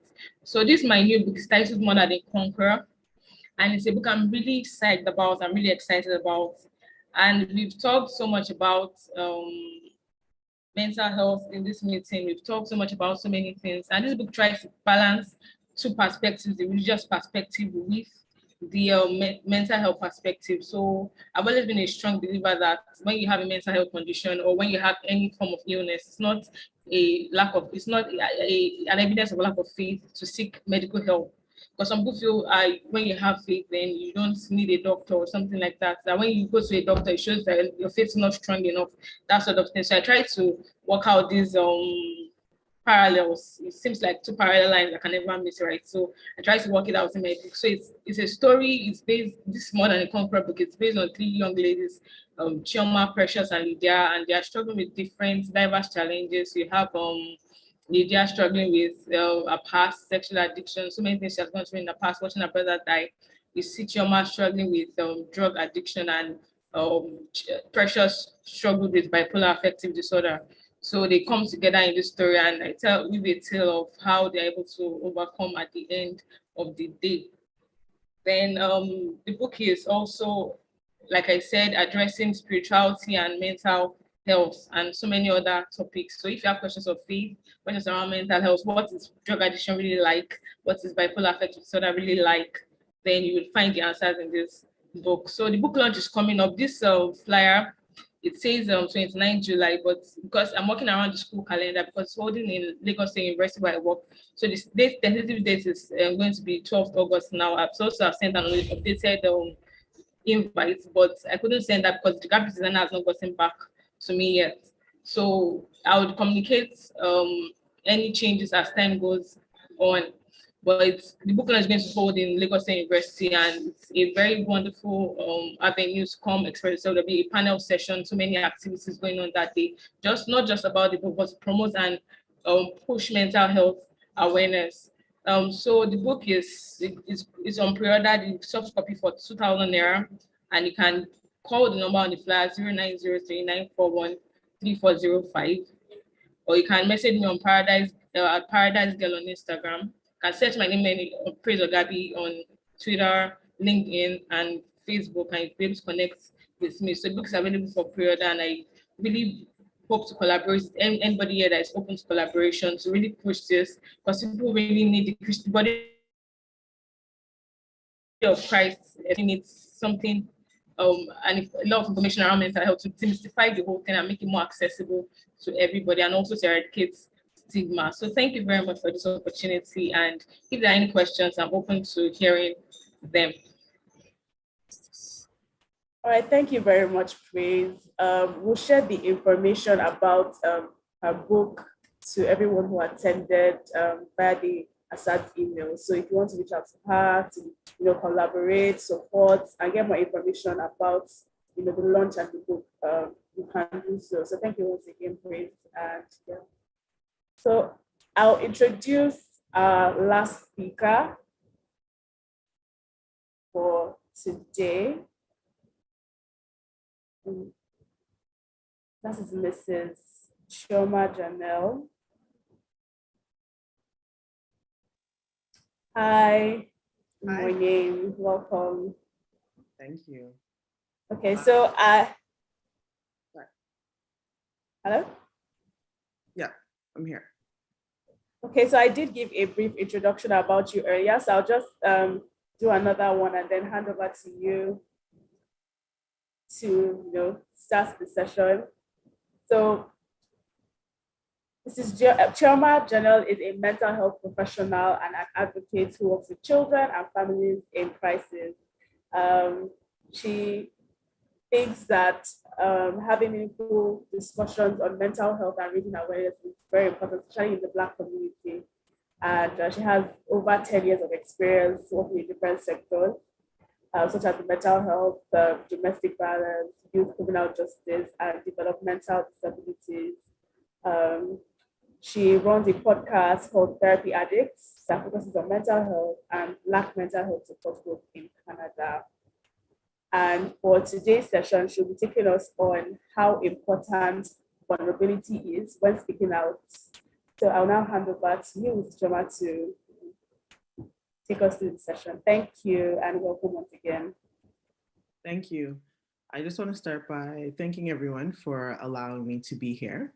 The speakers that spoke before me, Diola, Linda, Precious, I think you guys were all amazing and had a lot of insight to share. So I just want to hold some space and just thank you guys. Now, as I start this presentation, I kind of want to highlight a couple of things. I'm a bit of a storyteller, so I like to tell stories alongside the information that I share. And as I begin, I want to also just hold space as we look into the topic of vulnerability and showing my own vulnerabilities. So, there's a huge time difference and I'm not the best at being a morning person. So anytime I have to do something in the morning, I'm always a little bit nervous because I can be a little bit groggy or my mind can still be in like a sleep mode, especially because this week has been a long week. So I know I only had like 3 hours of sleep before I entered this presentation, but nonetheless, I'm super happy to be here. So with that being said, I'm going to start off with a little bit of a story of when I was a child. So when I was younger, my grandmother, she loved to plant. One day she decided to plant a tree in the front yard. And I was a curious child who wanted to swing on these branches. But if you know anything about trees, especially new small ones, when you first plant them, they aren't as strong as bigger trees that have probably been in the ground for years. So clearly I was out of luck. But nonetheless, as I grew, so did that tree. But I started to realize something about the tree, which is true for all trees. They only form new branches and leaves in their soft spots. So as this tree started to grow, I started to reflect and think of where the branches and where the leaves were starting to grow. And that was at the weakest points of the branch of the trees. Now, you may be wondering why I'm telling you this story as we're talking about vulnerability. And I promise I'll tell you at the end of this discussion, if you haven't guessed it already. Now, when you think about vulnerability, what does that mean to you? And I kind of want us to like hold in that space of like what vulnerability means to you and what the definition of vulnerability or how it shows up in your own life. If you feel like sharing, you're more than welcome to drop it in the chat, share some of your reflections on what vulnerability is.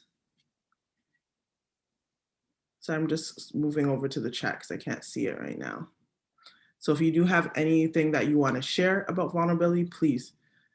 I just want to hold a couple of minutes for that. If you wanted to speak up, go ahead. Yes, I want to share. Hi, Chama. Thank you for doing this. So for me, vulnerability is literally just being, how do I put it? It's like a form of nakedness, right? Not like physical nakedness, but being able to like trust someone with everything that you're dealing with, expressing yourself, emptying yourself. So for me, I think it's emptiness.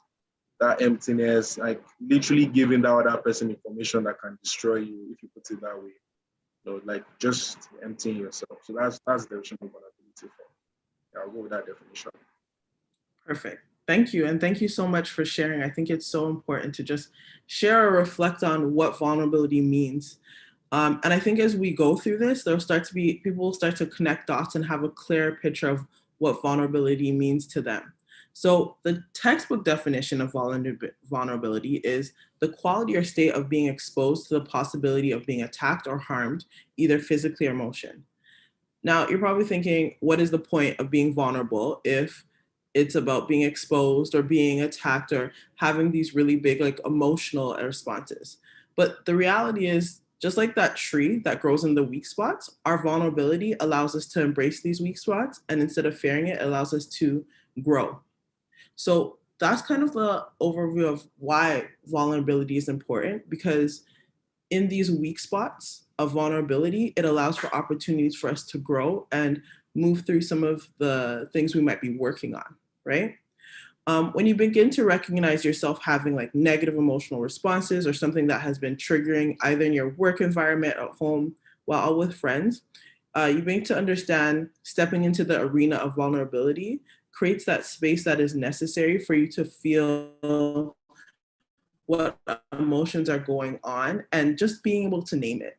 I think a lot of times when we look at being vulnerability, the concept of vulnerability and being able to name the feelings or the emotions that are going on and speak about it is really important. So if I reflect back on how I started this presentation, I started this presentation by leaning into vulnerability, by showing like, these are my weak spots right now, holding space to reflect in what vulnerability looks like for me and how it shows up, and embracing and modeling the fact that when we step into the arena of vulnerability, we allow those who are around us to also experience that and hold space for whatever challenges or whatever ways we might need support. Also, when we talk about vulnerability, I think it's important to reflect on how we show our vulnerabilities and where.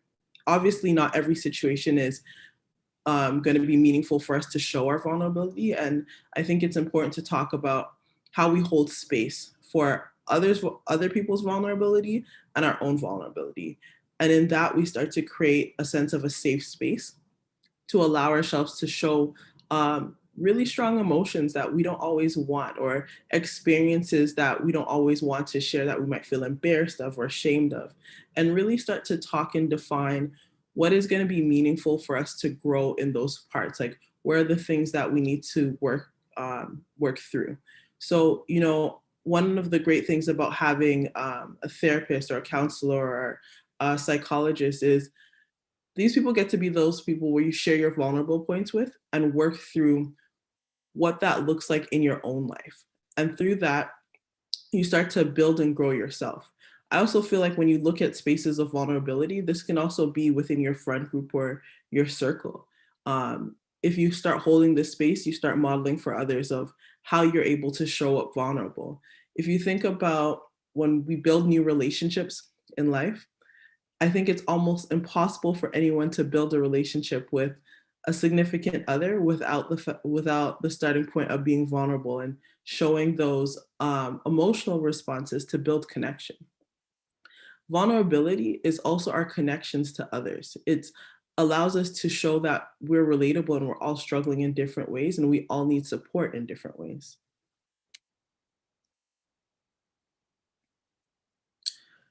As I reflect on vulnerability in this conversation, I also want to look at a phrase called wise mind. I don't know if anybody knows what wise mind is, so I'm just going to break it down a little bit. Wise mind is basically the balance between your rational thinking and your emotional thinking. So a lot of times when we have really strong triggered responses, like, or big outbursts in terms of emotions, or we feel like dysregulated, we're thinking through processes of emotion in our emotional state and our emotional mindset. And sometimes it can be irrational because we're not allowing our logical, rational self to kind of process that and balance out. So vulnerability and having the toolkit of vulnerability and being able to lean on it allows us to process what our emotional state is and add that rational thinking in terms of that balance of wise mind. And that's also something that you usually get support in when you have the right supports in place to work through some of the pain points in our lives, or things that might be showing up that we don't want it to be there. Okay. vulnerability, one thing that I have to say that I love about vulnerability is if anybody ever wanted to embrace what it meant to be their whole self or being themselves or showing up authentically. I would love to see a show of hands of how many people think it's important to show up as their whole self or show up authentically. And you could just like raise your hand or just give me like a reaction.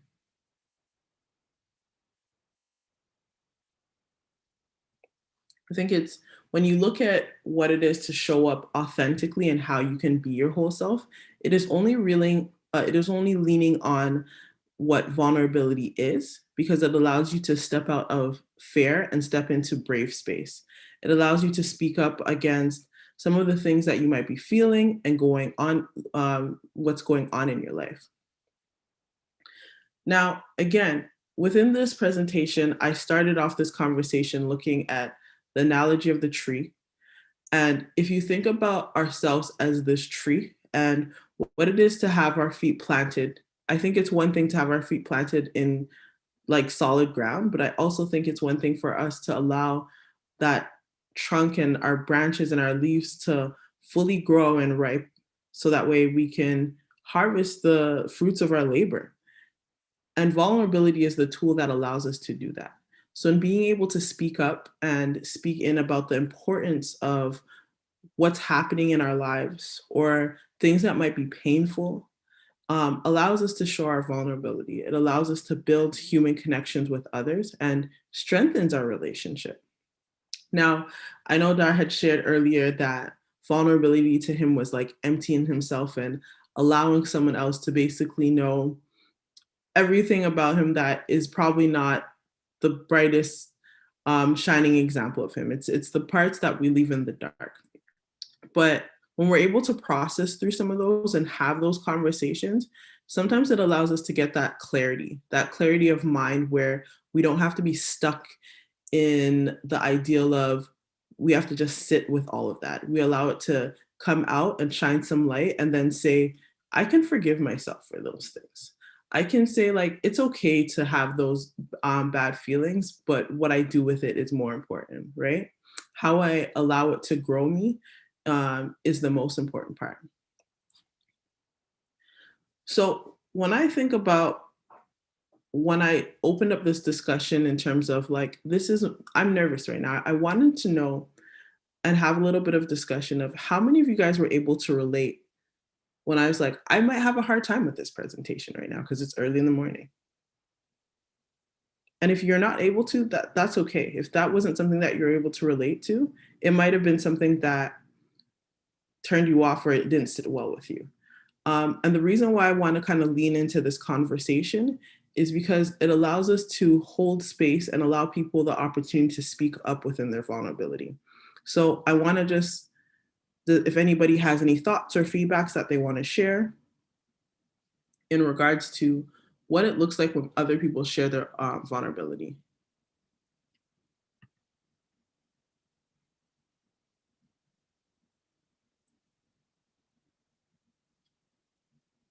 Okay, I see a raise of hand.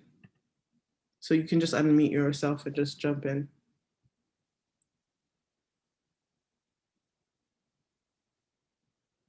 Hello, good afternoon, or rather good morning, because you woke up early. Thank you for trying to be awake to be with us. I understand you're not being able to kick right off in the morning. So thank you once again. My name is Olotu Shege is my name. For me, when people share their vulnerability with me, it means that they trust me a bit, and it enables me understand where they are coming from. And for myself, when I share my vulnerability with people, it's because I want them to be able to heal maybe from something or from somewhere they're coming, and also to make them understand that, oh, you're not alone. There's somebody out there who might have gone through something like this or something worse off, and I'm here and I'm standing.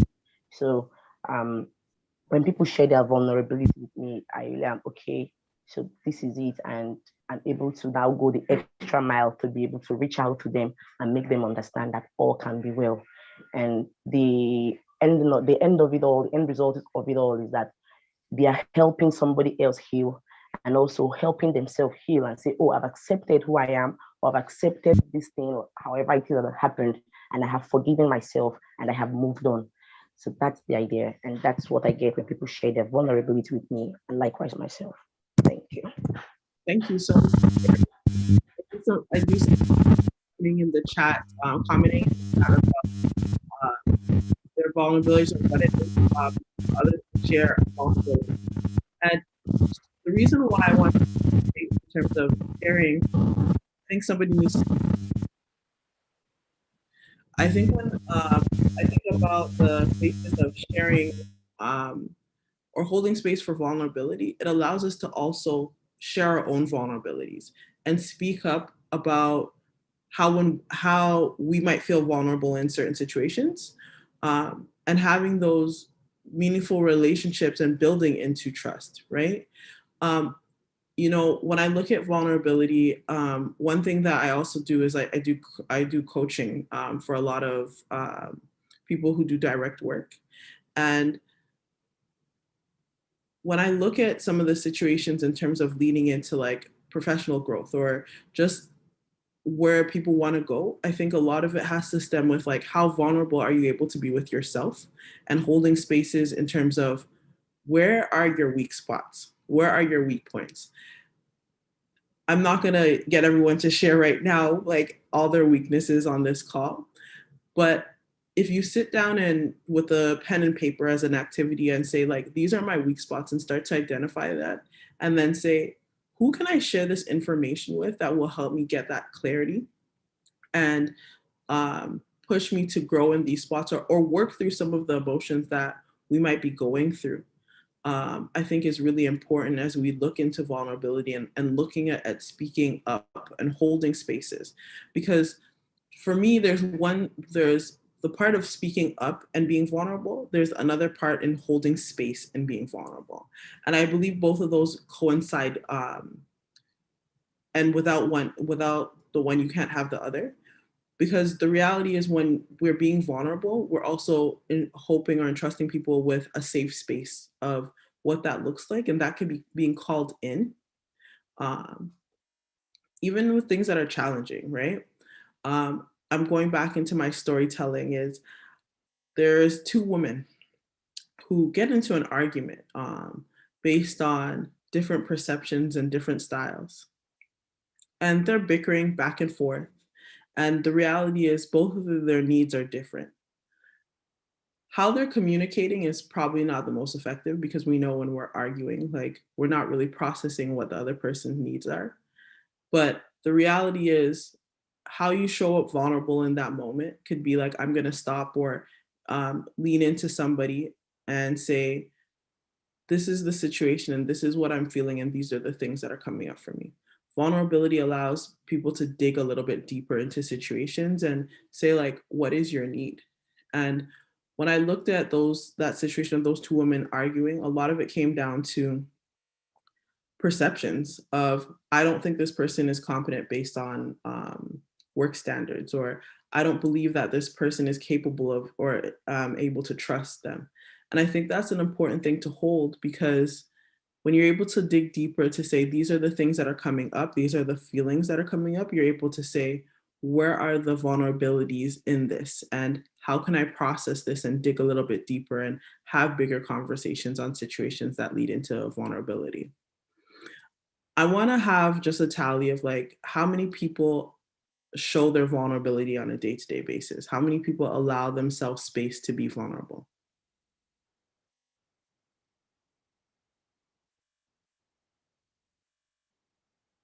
I think Paul shared a comment. Sometimes it's challenging, sometimes inside of you, sometimes it calls on you to be open. Do you want to like come into the space and kind of elaborate on that a little bit more?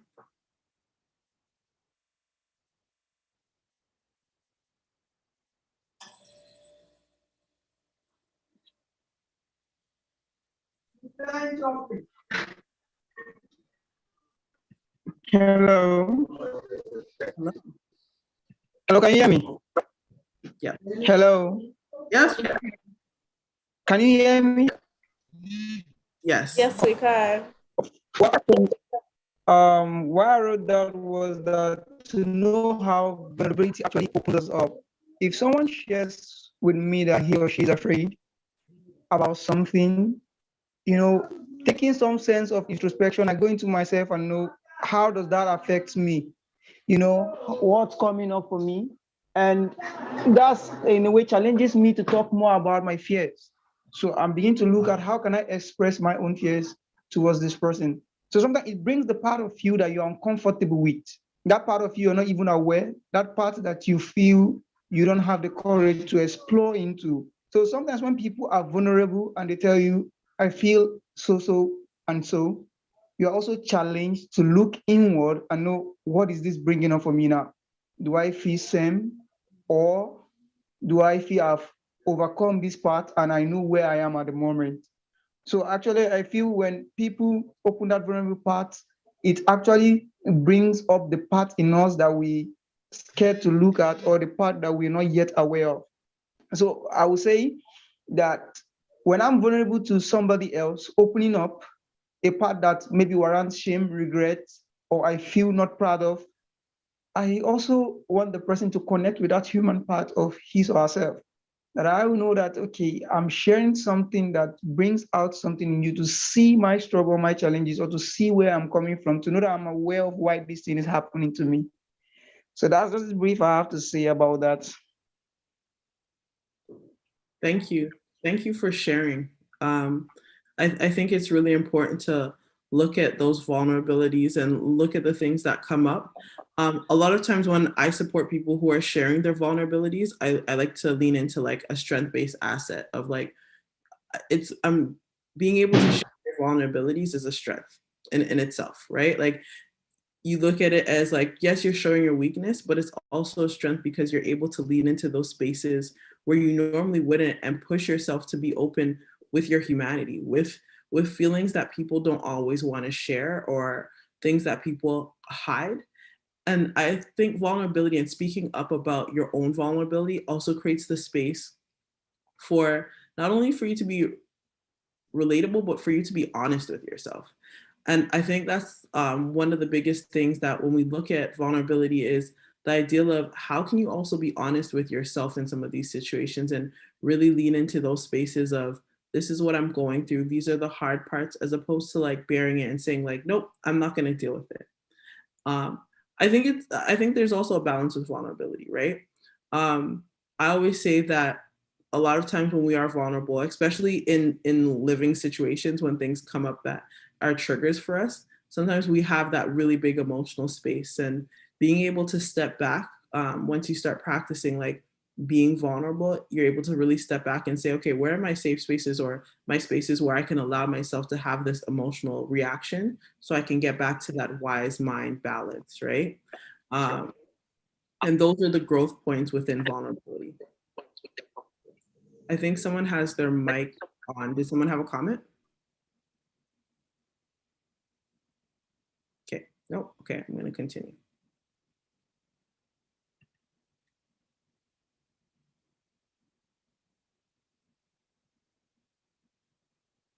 So I talked a little bit about what it is to have safe spaces within vulnerability, and what it is to create the atmosphere of safe spaces when being vulnerable, and being in allowing ourselves to be vulnerable for ourselves, and allowing people to be vulnerable. And I think those are one of the really important things when we talk about vulnerability, because we recognize if us ourselves are being vulnerable to others about our situation, we want to think about that space that it is. Typically, if we're being vulnerable, we don't want it to be in a judgmental space, because those are hard. That's hard. I don't want to be judged based on my emotions or my struggles or the things that I'm going through. And a lot of times when we're leaning into the space of vulnerability, it's important to keep in mind that we're going to enter this space without judgment, or we're going to lean on those supports for people without judgment. And it's okay to just sit with that and say, I don't need an opinion response. I just need someone to listen. And naming the things that you want in terms of holding that space of vulnerability also is allowing you to express your vulnerability. And those are just some ways that we can really speak up in being vulnerable. So some things that I do when I want to show my vulnerability is I might say it. I might say, hey, I'm going to be vulnerable right now. I just need you to hold that space. I might not need not need your opinion because I don't want judgment, but I do need a listening ear. And then I might lean in another time and be like, hey, remember that thing that I told you that was really vulnerable? I need your opinion. I need some of your thoughts. I processed it in my head, and now I need another head to help me process this. And those are some of the things that it can look like when we're speaking up on vulnerability and speaking in about vulnerability and calling people into our spaces and holding that space for others. So yeah, that's what I have on vulnerability. If anybody has any questions or feedback, I would love to hear your thoughts. I'm going to open it up for a bit of a discussion around vulnerability in terms of how people show their own vulnerability, how people are able to grow or see their growth in their vulnerability. So if you want to just chime in, just raise your hand or just unmute your mic and let's have a discussion.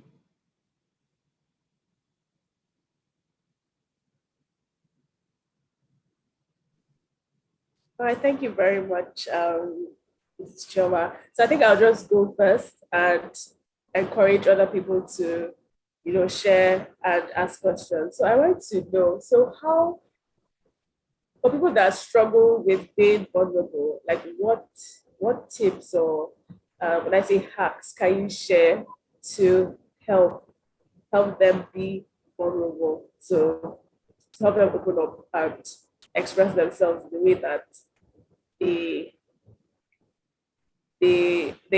what's the word, they make themselves almost, as I think Diary said, like naked or empty, to especially people that are close to them.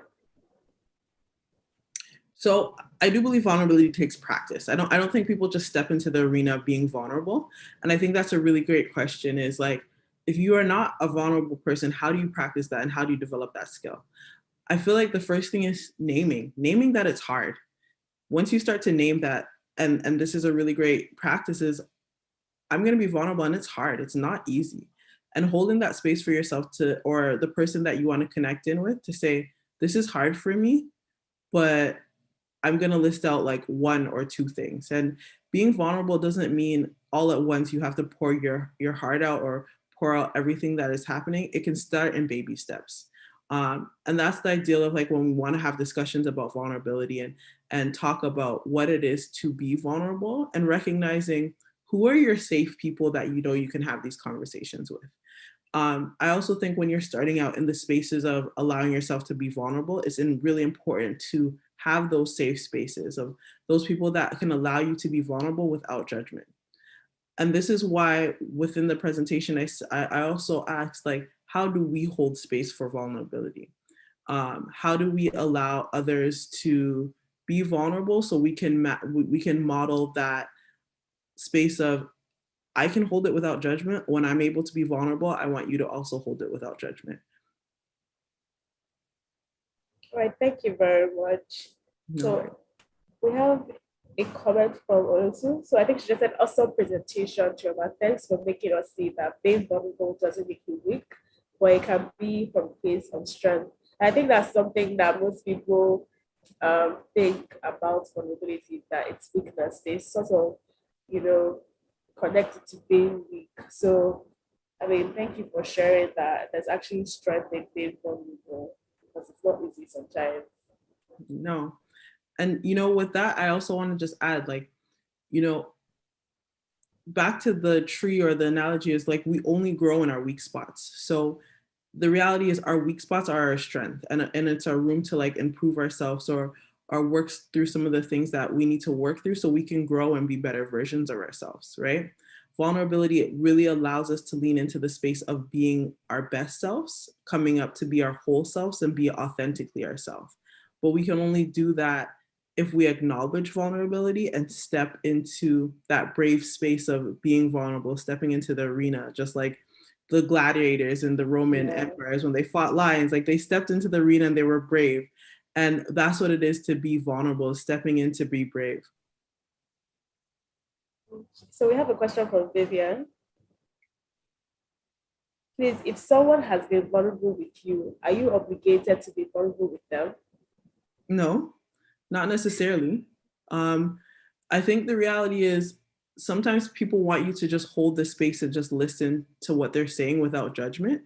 And I think the most important thing of when you look in vulnerability or holding space or allowing people to hold that space is communicating what it is that you want to deepen.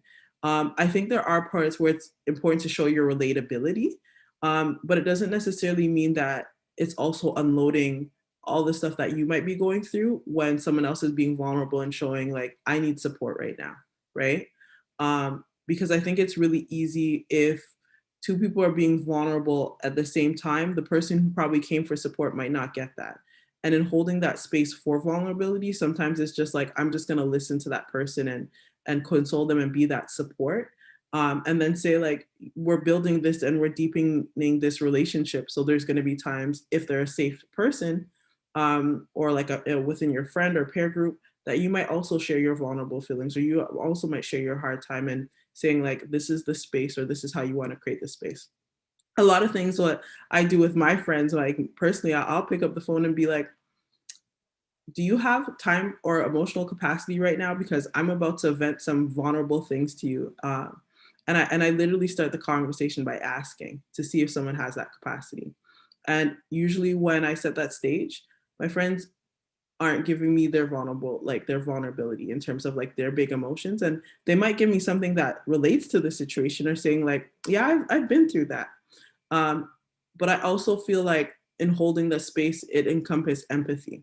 And it encompasses that empathy of like, you can dig deeper and you can lean in and support without that judgment or saying those what if statements, or there's something better. It's just like allowing someone to like feel and be who they are, because it's already hard. Thank you for sharing. I mean, that really answered the question, because sometimes you feel like you need to almost share as well when the person is sharing, and you forget that the person actually came here to just feel heard, and then you sort of take the spotlight from the person to you. So Lima has a question, so we can just unmute yourself, please.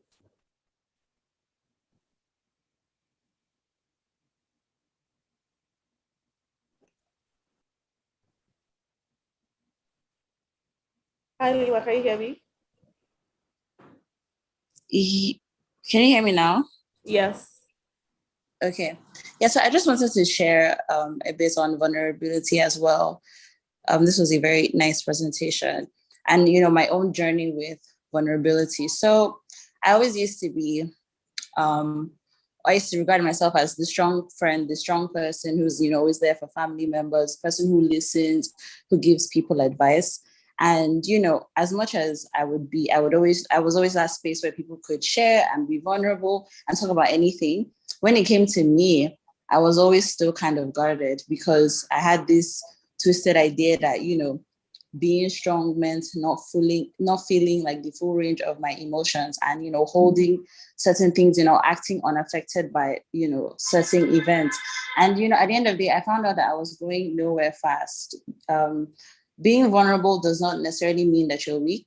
Yes, it does mean that sometimes it is you as your weakest point. It is you sharing what is happening with you, but being able to express your emotions and to talk about what you're going through is actually you being strong. And it's you can't live a full life and experience your whole humanity if you don't have spaces to express these feelings. It's normal for you to share. You don't have to be strong. You don't have to be like, oh yeah, I'm unaffected by this, or that makes me a bigger person, or that makes me a better person. You're actually stronger when you can talk about these things. And even when you think about your friendships or your relationships and you're like, oh, wow, me and this person bonded. If you think about the bonding conversations, it's probably because you guys spoke about some deep stuff. And so it's just like what you said about, strength coming from your weakest moments. It's you opening up yourself and allowing yourself to grow. And I really love that, and it really changed my worldview. It took a while for me to be able to put that weight of, I'm a strong person, nothing moves me, nothing shakes me. And I'm so much healthier for it. You don't even understand, you don't realize how such an armor grows, and sometimes you're even angrier because there's just such a weight on you where you're not releasing these things. And yeah, so that's just what I wanted to share, that vulnerability is really important. It's important for you being emotionally healthy, finding a safe space, finding therapy as well, because obviously you can't just be unloading on your friends, and your friends are not your therapists. There's some things that are deeper and that you need to work through with a professional, and there's some things that you can find in your immediate spaces. Yeah, so thank you. Thank you, Lima, so much for sharing that perspective and your own experience. And I just want to recognize that for a second, because I feel like being able to share those stories and those things that are relatable is also you stepping into the arena of being vulnerable and expressing like, these are some of the challenges that you had with, and this is what the outcome of in terms of your growth were. So I want to just like hold that space and recognize and thank you for stepping into that arena. I don't know how much more time I have, but I really want, like, if there's like one or two more people who want to continue or have something thought or questions, like we can hold space for that.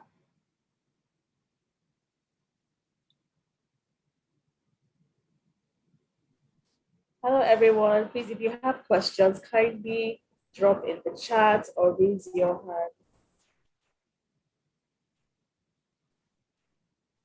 I have a question, Choma. So are there signs for one to know in terms of when not to be vulnerable with someone, right? Because I mean, there are various circumstances. So growing up, right, I remember going to church when we had to go for like church camps back in Nigeria. And they would say you should come and talk to like the group there and all of those things. And, the first year I realized that in the bus, when we were going back home, people are already gisting about it, like, so family, this is what they are dealing with and all of those things, right? And so the culture here in Nigeria is like, our parents' generation, not everyone, right, are sort of judgmental. It's like somebody is saying, tell me the truth. I won't flog you. I won't beat you. You say the truth, and then the next thing they're using it against you. Even friends, in moments whereby you see people are no longer talking together, even in relationships, the next thing you are using what has been said to insult people. Well, with therapists and professionals, they are bound by a code, right? Like, that these are the things that you can do. But some people that feel like, they don't feel like talking to therapists. I just want to talk to my friend. I want to be able to speak to someone and know that, okay, whatever I say, I'm not going to be judged or criticized. Are there things we should look out for in terms of how people sound? How do we know when it's safe to be vulnerable with people, basically? I think that's just my question here. And I think that's a really great question, right? I recognize that not everyone has access to therapy, my therapy sessions on a regular basis. And a lot of times they rely on like the resources that they have in their community or people that they have around them. While I do think it's really good for people who can access therapy, or if people, it's within their ability to, I usually say like, that's probably your best space. But I think it's also important to create the framework of what you constitute as a safe space, what you recognize as people that are safe. Like, for example, if you need business advice or like booking or accounting advice, you're not going to go to a doctor, right? Just like if you need medical advice, you're not going to go to like an accountant. So I think it's really defining that space of how can people hold the space for you in terms of those people who are not going to be judgmental. Those people who are going to call you in as opposed to call you out, and those people who are not going to share this information that is confidential. And I think you can also set those parameters and boundaries with people to say, I want to share something with you very confidential, and I'm entrusting you with it. And it comes down to the space of how do you hold people accountable with the information that you share, especially in the space of being vulnerable, right? And I think the biggest takeaway is defining and creating those boundaries of a safe space and building in that trust. So one thing that I say with vulnerability is it does deepen our human connections with people. It's how deep are your connections with the people in your life? Obviously, if you haven't built those levels of trust with people, then it's probably not the best people to vent those, right? You might be looking outwards or looking to resources that you have access to. But it really is like defining and creating those parameters of safe space, of those people that that aren't going to share that information, are going to keep it. And it's unfortunate that you expressed, when you're at church, they told you to come share, But those people that you're sharing with, did you have a great relationship with them in the first place? Were those your safe spaces in the first place? Probably not. And I think those are the things that you really want to look at when you're being vulnerable and holding those spaces, and vice versa when people are being vulnerable with you, like recognizing that this is a trust thing. It's a huge trust piece. And while you're building those connections, you want it to be in those safe spaces. So it's really creating that boundary and that atmosphere of safe space first.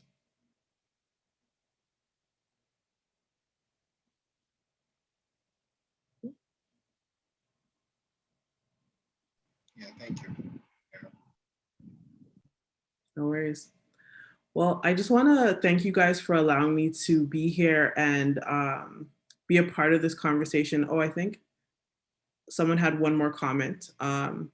Also, is the person you're sharing always sharing other people's information with you? How do they treat others when they're not there, etc.? Sometimes you might find out that hard way because humans will always be humans, but sometimes you have to take a leap of faith. Nima, I agree with you. I think that is an amazing statement is, yes, sometimes you have to take a leap of faith. And then also like you do have to realize like if somebody is a gossiper and sharing information, obviously they're not going to be your safe space.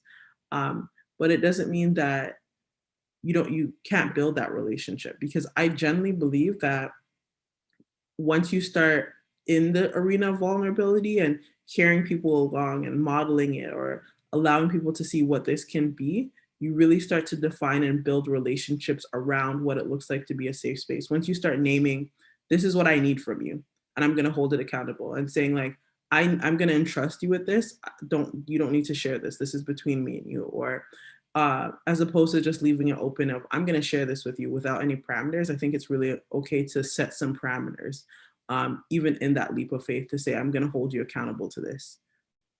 And someone might say, no, I can't do that. Or it might not be in their character, and that's okay too.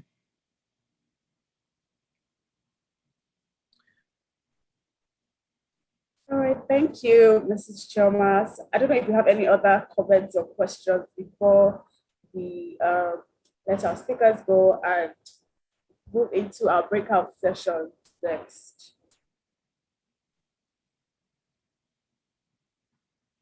Okay, I don't think we have any comments or questions again. I just want to say something. I just want to add something. I just want to say thank you so much to everyone. Mrs. Lydia, thank you for always supporting us.